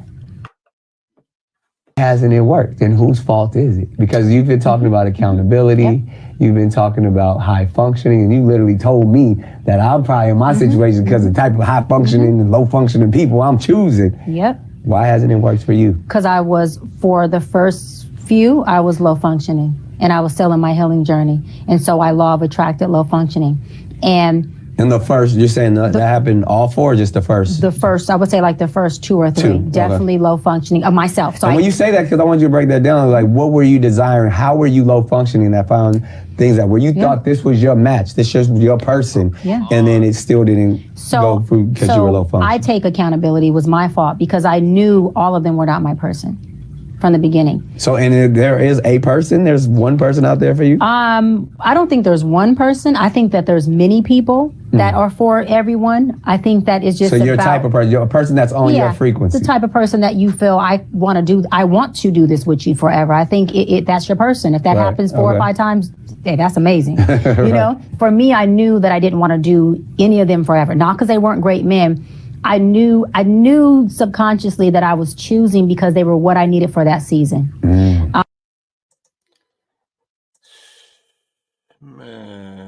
Boy, ain't no way, boy. Boy, ain't no way, boy. That's crazy. Let me get this comment, man, because hold on real quick, Joe. Shout out to J.U. Griffin. He said, alpha submissive is a stupid thing, the stupidest thing I've ever heard someone say. You are not both. Plus, alpha is and has always been a male species term. Man, shout out to you, J.U. Griffin. Yeah, shout out to you, man. That's one thing that I latched on, man. She said alpha submissive.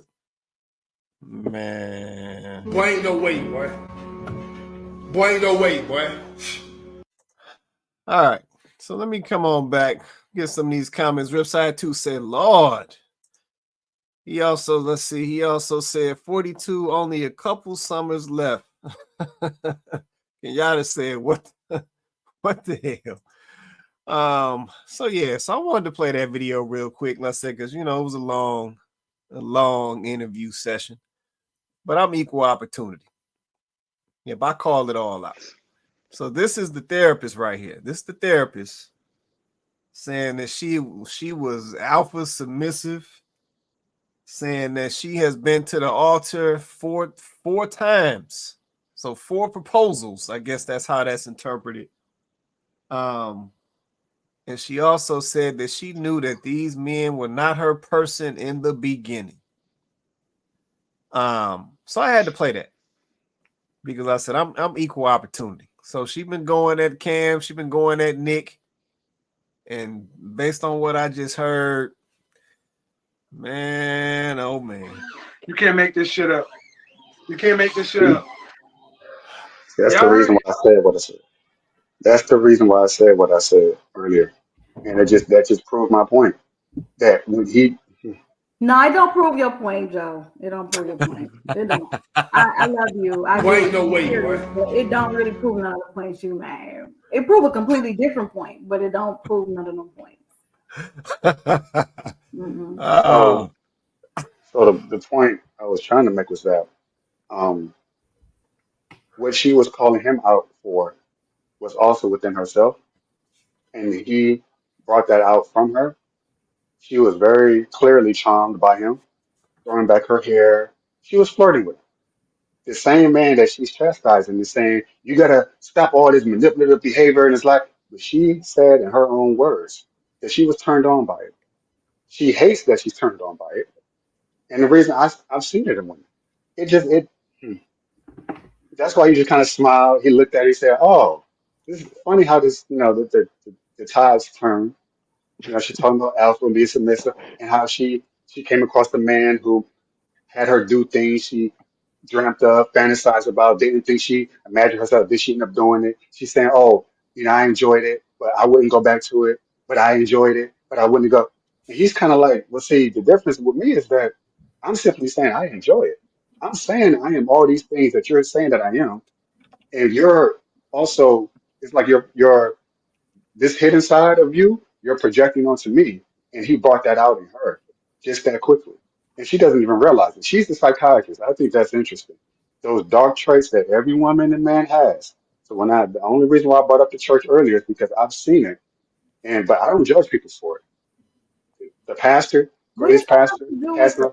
I'm still trying to understand what. I guess my point is this: like somebody having negative traits. Okay, we all have those. You can be a pastor and have negative traits. We're all imperfect people. So somebody having some negative traits is one thing, but that's not really how you said that. So what does that have to do with the church? Like anybody and everybody has negative, whether they Christian or not Christian or Muslim or who. Everybody has negative traits. What does that have to do with the church? Like, how do we get from everybody got negative church to being church manifesting? Like, what does that have? This is what we gonna do. Like, what does that have to do with it? And listen, anytime y'all bring God, just know, anytime y'all bring God up on the panel, that's my invitation. It's Yeah, not God. because I'm a soldier. So if you gonna say that, then I'm gonna make you stand 10 toes down there. You gonna have to explain, because what if somebody having negative traits, like having negative traits, which we know we all have them. The thing is noticing that about yourself and then doing something about it, right? What does that have to do with the church specifically? Because you specifically called out the church and them praising, but being angry, it manifesting as praising, but it's anger. And that didn't really make sense. So I was trying to figure out, maybe I just need you to clarify. No, you're right. Like logically, it doesn't make sense. But when I'm there, for me personally, when I go to a church, and I come as myself. I don't have these pretenses. I drop the mask, and that intrigues people. And so they then come to me and look to do something with me. Maybe they think they're trying to cast out, as they say, demons or have spirits. But then as they're doing it, just like what this therapist did, um, they start showing things to me about themselves that's hidden, those dark traits, whether it be anger, whether it be lust, or whatever issue that they may have. Strife, bitterness.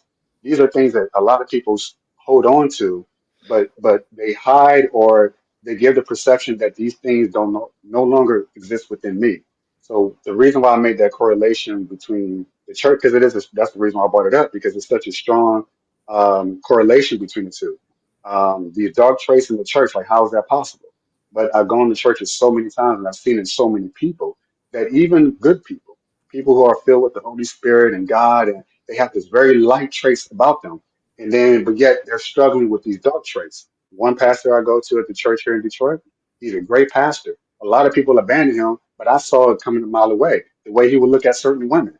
This guy's a young man, but he's praising, he's prophesying, he's casting out demons, he's doing all these things. I said, oh, he's not. A lot of people aren't seeing what I see. So when it finally came out that he was let's say, having extramarital affairs, I was like, oh, I'm not surprised. But he's still one of the best pastors I've ever went to. A lot of people who go to this church will say, oh, caught me by surprise. And I'm thinking, well, it's some things about you that you're hiding that you're not revealing or that you're doing a better job at hiding it right now. So when I get around these people long enough, eventually it comes out. So what this psychiatrist did and what Nick Cannon just exposed is exactly what I've seen in the church. It's just that she was just like projecting.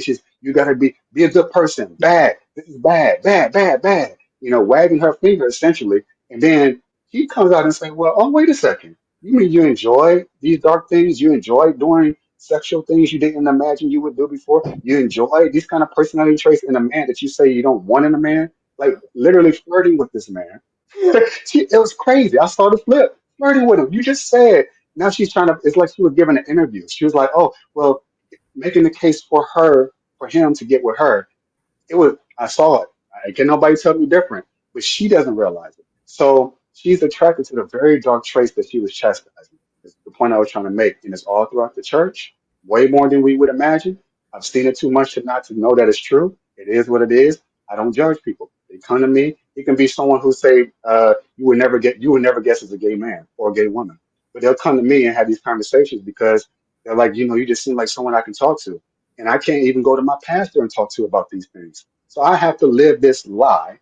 I have to come into the church and praise God and clap my hand and do all this stuff. But I'm coming to you because it seems like you just don't give a damn. And I don't. So when I go to church, I'm talking exactly the way I'm talking to you right now. I'm not, there's no world Joseph and church Joseph. This is just me, Joseph. And I go where I go as I am.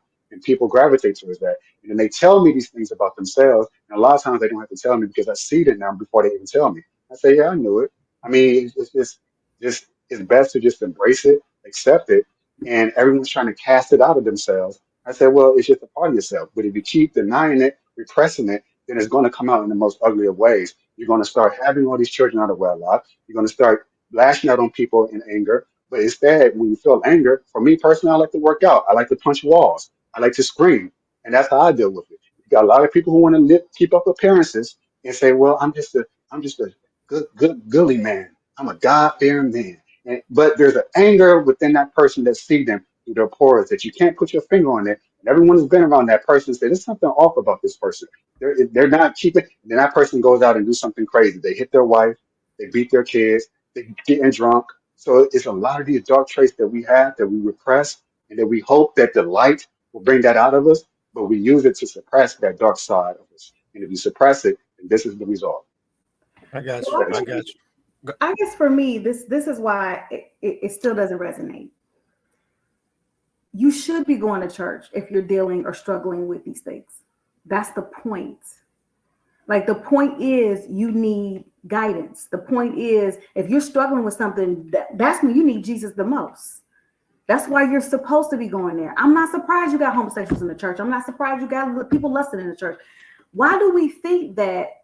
And I'm not saying you think that, but why do we expect something different from people in the church when, like I just said, they still just people? The pastor's still just a man. So you should be going. So we bring that up in conversation like somebody is going in the church like they're trying to hide it. No, you're going in the church because you need to be there. You're going in there because you lusting and you need to be in there praying about it and praising God and asking him for breakthrough and getting delivered. You need to be in there with the lust. You need to be in there with the homosexual thoughts. You need to be in there you need to take all of that in there. So you're right. You're going to find all kinds of people in the church because those are the people that are supposed to be there. You're supposed to be there trying to get rid of that. It's not hiding it. It's I'm going up in here because I got a problem and this is the solution, which it is. The problem is people want to go in there and like you said, they want to just be accepted like they are. You can come as you are. You can come with the homosexual. You can come with all of that. Jesus will take you with all of that. But you got to change. And see, that's why I'm saying that's why I was just telling you, Joe, I get where you're going, but I feel like it's incomplete. Just like with Nick, it's incomplete. You can't just acknowledge I have a problem and then say, I'm going to justify it away. You can't go up in the church and say, I struggle with lust, but then you want to keep lusting. You got to go up in a church. You're supposed to be in there to pray. You're supposed to be in there to worship. You're supposed to be in there to get delivered. The goal is I come with lust, but I'm not supposed to lead with it.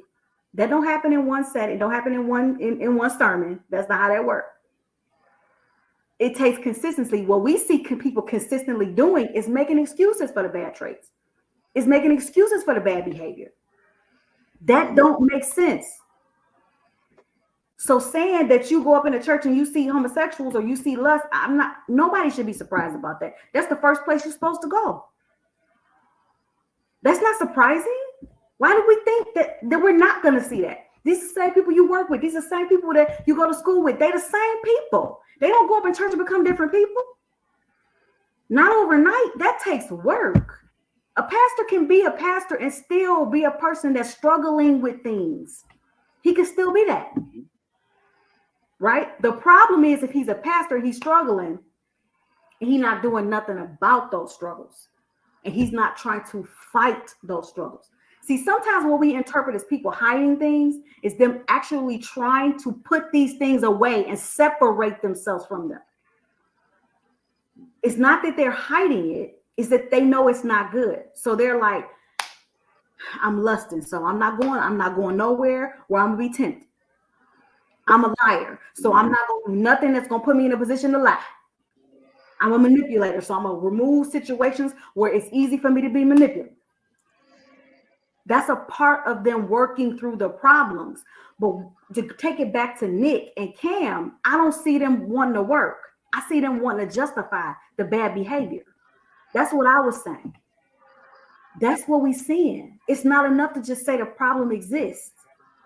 Like Quay said, we got to stop giving people passes. We got to stop excusing bad behavior. And old girl, right there. Listen, I'm going to just say this. Even a broke clock is right twice a day. She can make valid points. She's no different than a pastor who is very gifted, but still has struggles. She's no different. A pastor can be absolutely gifted, called and anointed to lead, and still have problems. This woman was speaking to him and she was telling him real stuff, real true stuff that's really valid.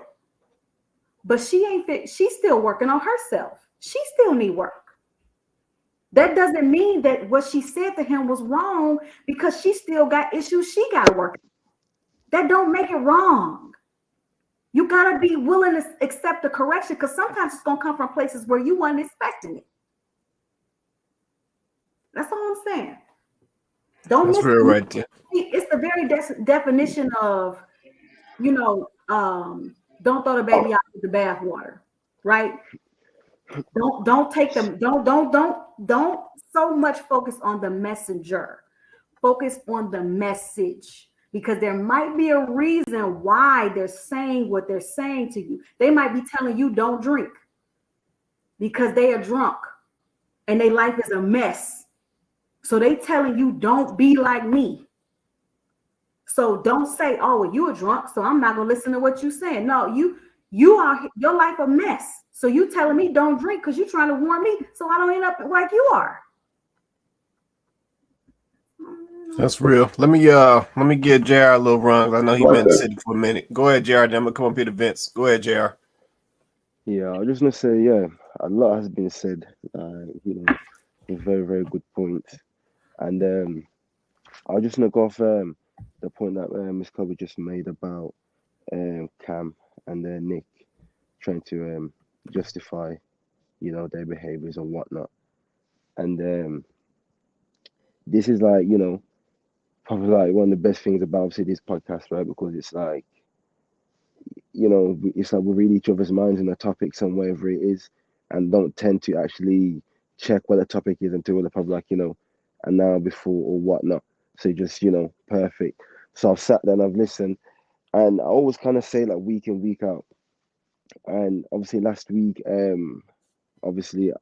said what I said in my monologue, and Mr. Obviously Vince obviously responded, and I understand, why he responded like that because of the stupidity of what's coming out men's mouths and obviously the actions Does that make sense? Like, I understood his response. Hence why I said it didn't require a response, because even as a man, I got to sit there and break it down 100% and see exactly why he responded that way.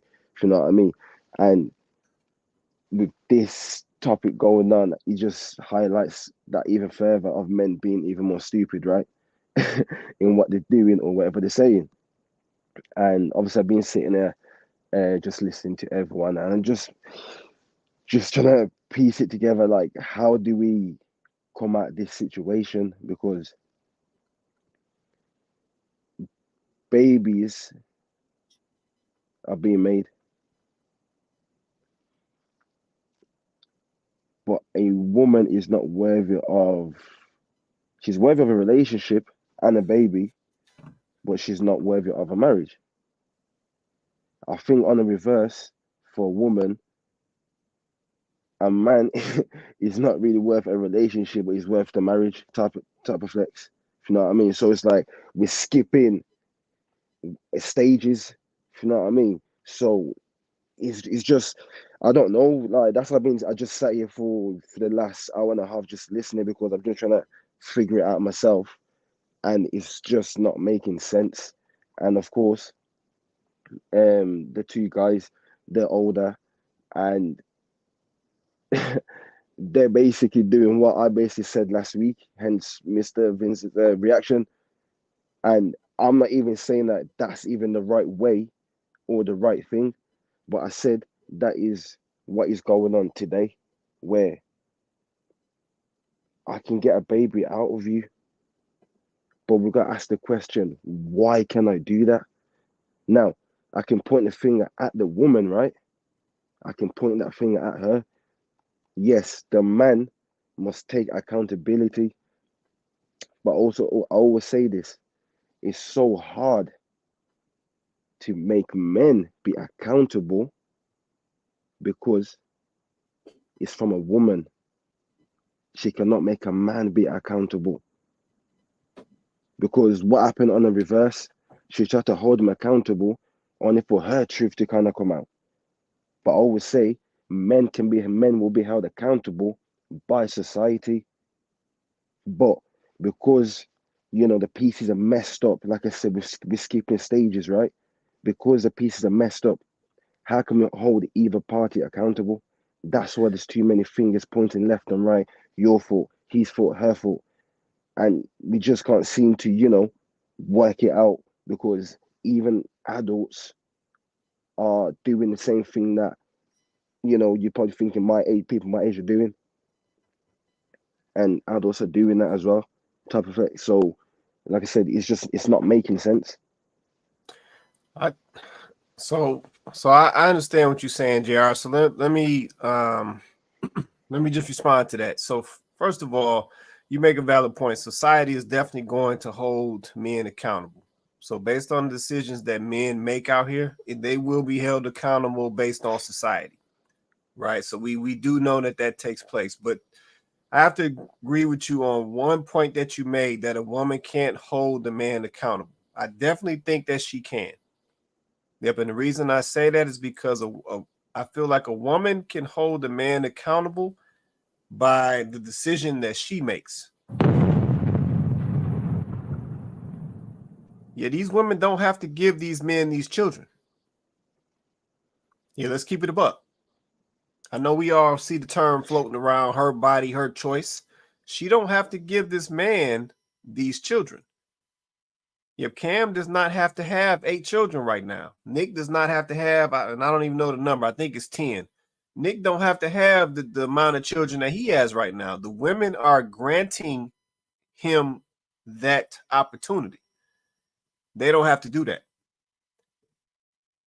Yeah, so by not participating, in the in the nonsense, she can hold that man accountable, and she can hold him to a certain level of standard.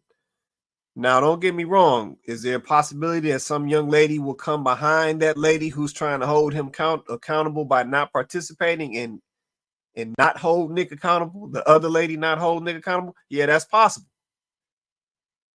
Yeah, but at the end of the day, the young lady does have that power to make that decision. Yep, and that is where the breakdown is. We are bypassing the power to say, you know what, I'm not about to have your kid because that said man has a certain financial position. Yep, and that's the problem. Yep, and see, a lot of us came from a time where young ladies valued themselves higher than that. So they were not just going around having kids for just anybody. And the same goes for men. There was a time where men valued themselves, where they were not just going around having kids with just any old woman. Yep, and that is the difference today. Yeah, we were out here moving, however we choose to move in the moment, however we feeling. Somebody said that and dropped that in the comment, and they brought up feelings. However we are feeling in the moment, and we moving on that. And we not thinking about the consequences, and we not thinking about long term. Vince has made this point before. It's just a lot of sexing going on. If nobody ain't thinking about being no mothers, nobody think about being no fathers. It's a lot of sexing going on. And the kids is just a byproduct of all this sexing and this recklessness and this irresponsible behavior that we participating in. So now at the end of the day, everybody has the ability to hold each other accountable. That requires that person that's doing the accountable holding to have some standards. Yep, and that's the piece that we bending on just because it's Cam Newton or just because it's Nick Cannon. And let me say this. I'm going to take this opportunity right now. Let me say this. I'm not stupid. I'm not stupid by any means of the word. This whole Nick Cannon, Cam Newton situation, I know that we being fed this right now. I'm not stupid. I'm looking at their names. I know that Nick Cannon is an NC. I know that Cam Newton is a CN. I know this is all by design. Yep, I know this is going to continue to keep the gender war popping. Keep black women mad at black men mad at black women. I'm not new to the game. I know these tactics. But I think in this particular instance, I think that this is a worthy conversation. At the end of the day, the example that these folks are providing for us, this is not how we should be moving. It's not. Yeah, the fellas that's out here that's on some serious stuff, you shouldn't want to do the Cam Newton situation. That ain't the move. Yeah, you shouldn't want to do the Nick Cannon situation. That ain't the move either. Yeah, this stuff is gonna play out, and we're gonna be talking about this in 20 years from now, and it's gonna be a whole nother situation. And it's gonna turn out differently than we thought it was gonna turn out. Yeah, but I know we getting fed this right now. You know, this therapist, this is the first time I'm hearing this young lady's name. But she just happened to get both of these dudes around the same time, and whatever it is, I'm hip to all of this at this point. Yeah, but this situation is a valid case study for a lot of this behavior that we are participating in today. Yeah, we got to cut out the baby mama culture. We got to cut that out. It's not helping us. It's not getting us to the next level. It's definitely not helping our children. Yeah, we got to cut out the baby daddy culture. It's not helping us. It's not getting us to the next level. It's not helping our children. Yeah, the one thing that we know is that one, we are stronger in numbers, and two, we have always been the strongest together. And as much as we try to redefine these things, give these situations new definitions, it never changes from what has always worked for us. And that's being together, being married, and having families. And it's just that simple. So, man, I'm going to be quiet. I had to go ahead and put that on out there because I said I'm hip to all of this. But I think it was a worthy conversation because, once again, it speaks directly to the mindset that a lot of us have taken on. And it also speaks directly to a lot of the bad outcome that we see today. And I'm going to leave it just like that. Man, it's around that time. We're going to take some closing and we're going to get on up out of here, man. Let me go to Chloe. We're going to work our way across the top to bottom, then we gone. Chloe, you want to say anything before we get out of here? Yeah, I'm going to try to keep it short because I've been talking all night. But no, I tend to be pretty passionate about the subject of just self-improvement.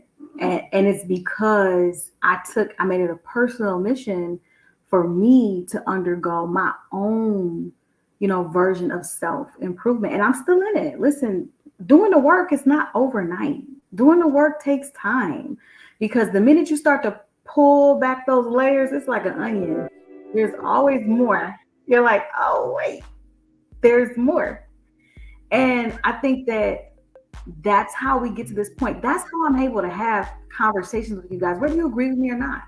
But that's how I'm able to have these conversations because there is time, there's thought, there's effort that goes into, why I might say certain things or why I position certain conversations the way that I do. At the end of the day, we all have something on us. And it's just no longer okay. Like we've made so many advances, right? We keep saying, 2024, we still doing this, we still doing that. How about we still making excuses for bad behavior in 2024? Like it's just unnecessary, right? Like let's start talking less and putting some action behind it. I'm okay with the conversations as long as behind the conversation, there's some actionable items, right? We don't just have the conversation because it's fun and it's entertaining, which it is. And then we go back to our dysfunction and then nothing ever comes of it, right? We have generations that are coming behind us. They need us to actually figure this thing out. And if we keep justifying and making excuses for it, then how is it ever going to change? I don't have any daughters, I have sons. But I want my sons to be able to see their mother and go, okay, this is the type of, I'm not perfect by any means, but this is the prototype. Like, this is what I'm looking for. And in order to be the kind of woman that I want them to be able to say, this is what I'm looking for, I have to actually be that person, not say it. So if you're a man and you want to lead and you this is what you want to give to the world, this is the impression you want to leave, then you got to stand in that. And I mean, listen, if you're happy with the products that you put out, then who am I to say anything different? I mean, hello, I'm just me. But I think it's time out for the excuses. Okay, that's real. Appreciate that closeout right there. Vince, it's on you, man. You want to say anything before we get out there? Yeah, I'm gonna be quick. The therapist also gave her backstory, coming from a drug addicted mom and a gangster father, teenage parents, and the problem is that we're taking so long to heal from these childhood traumas. We are missing our potential to get a good mate. Now, I liked what she said. I understood what she said. The whole alpha submissive thing, it's a little different, but I kind of understood it. But you're 42 now. And I think her alpha meant that she's more of a leader, not a follower. Because you gotta remember, I come from women who were business women who had businesses and so I understand what she meant by that. I think the whole alpha thing was more of, I'm not really a supportive type of person. I'm more of a leader type of person. I get that. I have family members. I told you my cousin is a millionaire. She's great and she leads. If I told you what she did, you'd be like, wow. But she's also submissive. But anyway, that part. But she's 42. And she wants a rich, childless man who wants to have children. That's a unicorn at 42. Now, if she was 32, she might have a little bit more opportunities. She seems like a very nice lady, but you're 42 right now. The guys that are going to be attracted to you are probably going to have kids, So all I'm saying is to say is we're going to have to understand it. We're going to have to cut some of this trauma that our children are going through. Yes, everybody has issues, things they have to overcome, but we're going to have to chop that down so when they become of age, they don't have to do so much goddamn unpacking that it take them 20, 30, four engagements, 2 divorces to really get where they want to be, and then it's too late. And that's the difference between a man and a woman. I, at 45, could get a woman 10 years younger than me and start all over again. It's hard for a woman to do that. And let me ask you this real quick, Vince. So the therapist said that she been to the altar 4 times. You messing with her or no? I've been to the altar, but you gotta remember, I gotta be totally transparent. I was divorced at 22. I had 4 failed engagements. So I understand what she said. I picked people, and I knew I picked somebody who was bipolar. But she was so fine, and she needed me, and I needed to be needed. I knew that wasn't gonna work. Then I picked somebody I wasn't really sexually attracted to, but she was nice. She got along with my kids. I got along with her kids. I knew that wasn't gonna work. Then I picked somebody who was a lot younger than me, who wanted to be an RN. Y'all know about them nurses. Oh, right. I'm gonna make more money than you one day. And I felt that, she's spoiled, but she's not gonna be that way with me. But then eventually she was that way with me. I got you. So I understand. Well, you got to unpack. But the difference between her and, let's say, a Ebony K. Williams, she's a lot more pleasant, and she took accountability. Ebony K. didn't. She blamed it all on me, and they're intimidated by me. And I think she's a great woman. So now if she was 10 years younger, I think she can get exactly what she wants. No, but that's what I'm saying though. So you said, I was just listening to you. You said she 42. So at 42, I'm gonna come up into your older times. I know you typically you mentioned 45 when you was 45. At 45 years old, would you entertain her at 42 saying that she been to the altar almost basically 4 times? Would you even give her the time of day? Yes. Huh. Okay. All right. I ain't mad at that. I was just curious. I mean, come on, I want to put my. You ain't got to. Don't do. We both had issues. We both got a history. That's all I'm saying. We both had a history. Now, I did deal with a woman that was so much younger than me that I could have more than one child. I think that's where the delusion comes into play for some women. She wants a rich man that doesn't have kids, and that's her breaking points. That's like me saying, I want a 35-year-old woman who making 6 figures and gonna stay at home. Yeah, I feel you. So that's all I'm saying. But she was very pleasant. I mean, I caught a vibe. I got you. I got you. No, I appreciate that, man. I appreciate that. I grew up around bossy women, so it don't really affect me because I know what they want. I got you. Nah, I understand what you're saying, man. Let me come down to Joe. Joe, it's on you, man. What you want to say in closing, man? I think both of Cam's and Nick's issue primarily is that they don't have any man like yourself, Quay, or Vince to hold them accountable, to be in their ear and tell them. They have a lot of yes men. If they do have men around them, they're stroking their ego like the women are. Because they're looking for a come up, they're looking for a handout, they're looking for a position, with whatever the case may be. They don't. It's just them. So they are the authority. And so when Cam said, "I'm just waiting for God to send them from the heavens above," the way he was doing it, he was referring to himself. He was making the comparison that I am God, and I am so. I don't think people looking at that think, oh, there's no, he was talking about himself with a smile when he said that comment. It's because he doesn't have any men around him to hold him accountable, to put his feet to the fire. So that's their biggest issue. Um, I guess the greatest man they could have in their life, obviously, is God or Christ, but they haven't made that decision, and that's just their choice. And it is what it is. Um, let's see, secondly, um, I think, just to bring it back to the therapist with Nick Cannon, it's like everyone hates the bad guy, and then, but we know that you can't have a story that's riveting or that's engaging without the bad guy.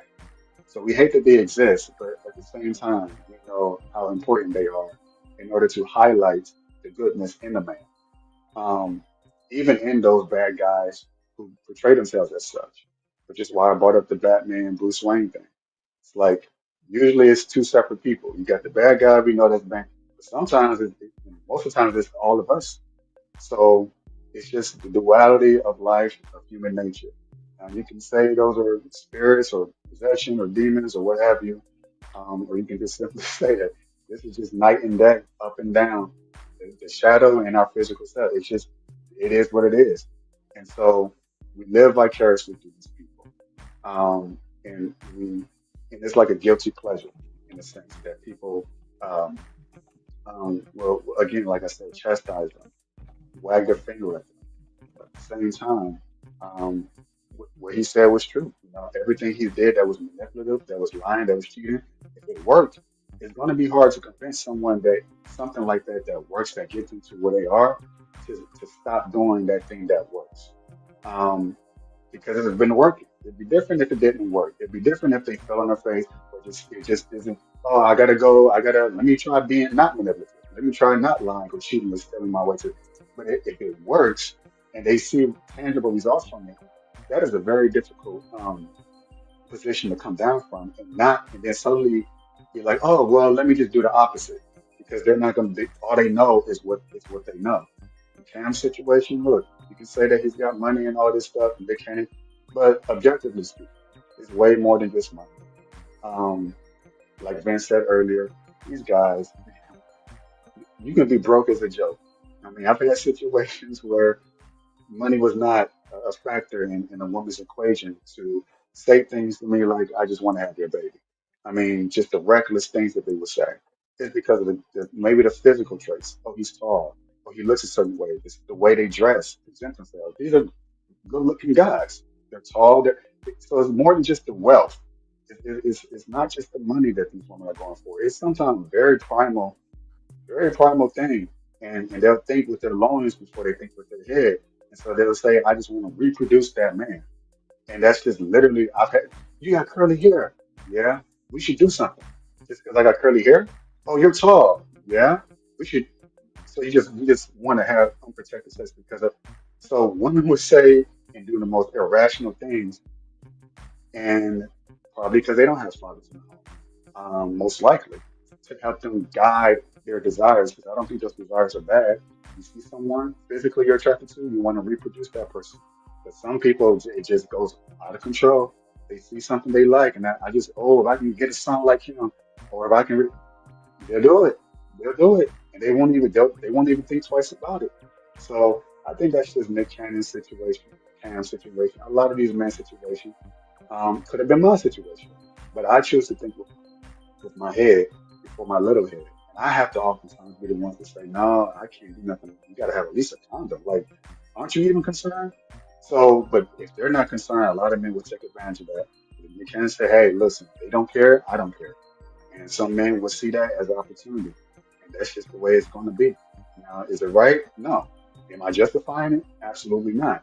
But I'm just saying, that's what happens when you repress a lot of your dark traits, a lot of your dark thoughts and desires, and then it just comes out in a very destructive way. It destroys communities, destroys the children that they produce. It destroys themselves eventually. It's just the Right. way it is.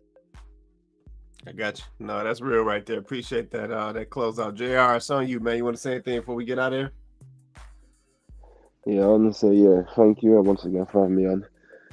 And yeah, I was gonna say, yeah, just obviously, Mr. Vince obviously is gone, but I was just gonna say, yeah, we just obviously got like 3 different examples of people still trying, or sorry, obviously, Mr. Price and also Miss Price, obviously you tried it and obviously you've succeeded at it, and obviously you've been going for obviously a very long time, and obviously, for the audience watching, that's where we're trying to get to. That's obviously the end goal. So obviously once again, big up to you two, and to go down obviously another level, the new two, obviously Mr. Vince obviously started his journey. It didn't work out. Tried and tried again, didn't work out, and eventually he got there in the end. The therapist, she's tried it 4 times. She'll get there eventually, I guess. Does that make sense? So Yeah. what I was gonna say was, like, I know that with the way that the whole topic's been going and whatnot, the word fear, is probably the best word to probably use. Whether it'll be for men or for women or whatever it is. It's like, like I said, just with the 3 examples of you two, the therapist and Mr. Vince. Like, yeah, fear could have been in there, but you still crossed that line of fear and still attempted to go for it. And, a lot of people in my generation, we have a lot of fear and we haven't crossed that line yet, So we're more damaged than the people that have gone through the experience and succeeded or have failed at it, or whichever you want to look at it. And we're not even attempting to cross that line, But like I always say, we definitely need to sort that out, come back together, because that's how we're going to sort things out. Oh yeah, thank you.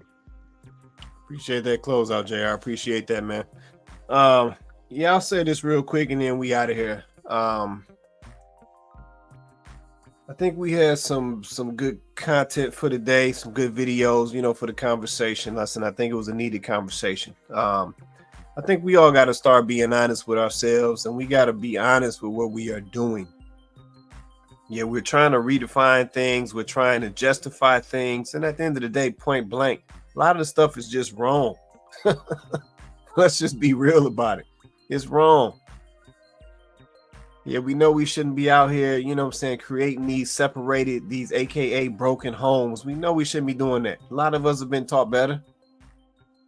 We know better.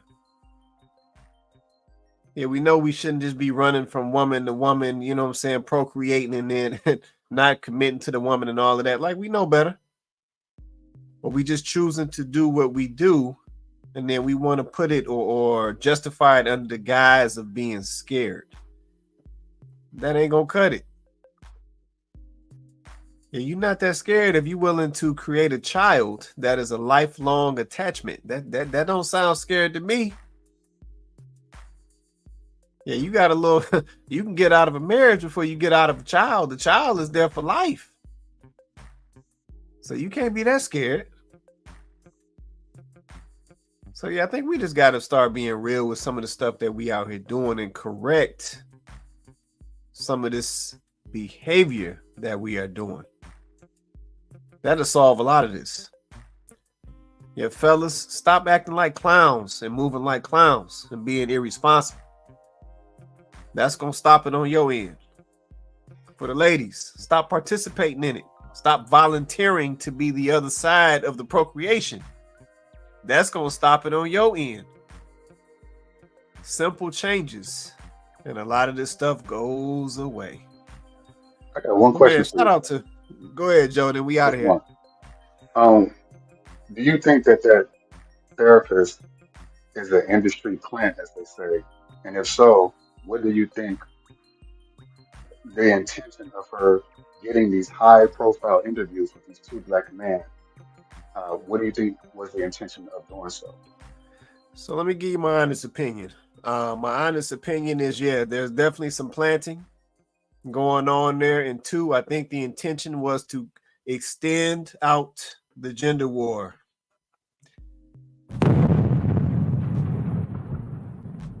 Yeah, I'm sure that there was a lot of young ladies who watched that interview, and I can imagine what they were saying. Get them, sis. Oh yeah, Tell them, it was sis. like that. Put them in their place, sis. Yeah, they wrong. I can't stand these dudes. You go, girl. Right, you go, girl. Let them have it. I can imagine what was being said. Yep, and all that does is it continues the gender war.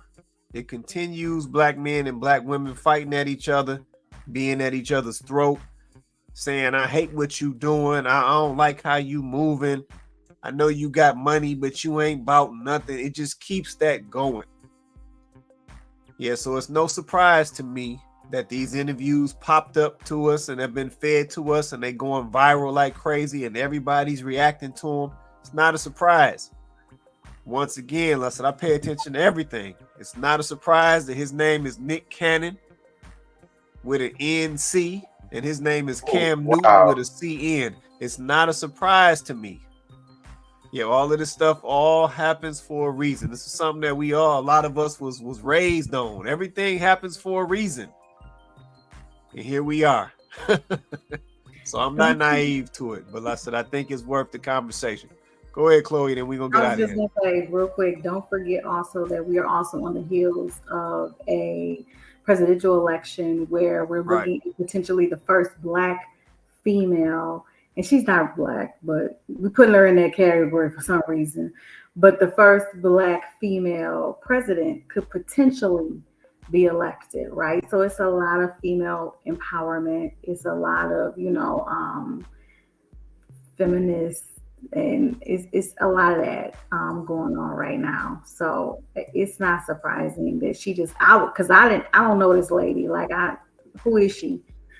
But she certainly made a splash. So I mean, but I look at it like, hey, if we can get something from it, then let's get something out of it at least. Yeah. No, I think the content was valid for the conversation. At the end of the day, we got to move us forward. We got to move us in a better direction, and we got to get us holding ourselves accountable, being responsible for our decisions and our actions. And that's the key. And like I said, this conversation definitely pointed that out and how we got to change how we move it. But man, shout out to my panel. Shout out to Chloe, Joe, JR, my guy Vince, my guy Mr. Research on with us earlier. Appreciate y'all holding me down on the panel. I can't do it without y'all. Shout out to everybody in the comments as well. If you have not, smash that like button for us. Hit that share if you feel so inclined, and hit that subscribe button if you haven't already. Hit that subscribe button if you haven't already. This is Kandid Konvos. We do the show every Wednesday night, 8:30 Eastern Standard Time. We go live on YouTube and Facebook, so like, share, and subscribe. But man, with that being said, everybody have an awesome night. We're going to catch y'all next Wednesday.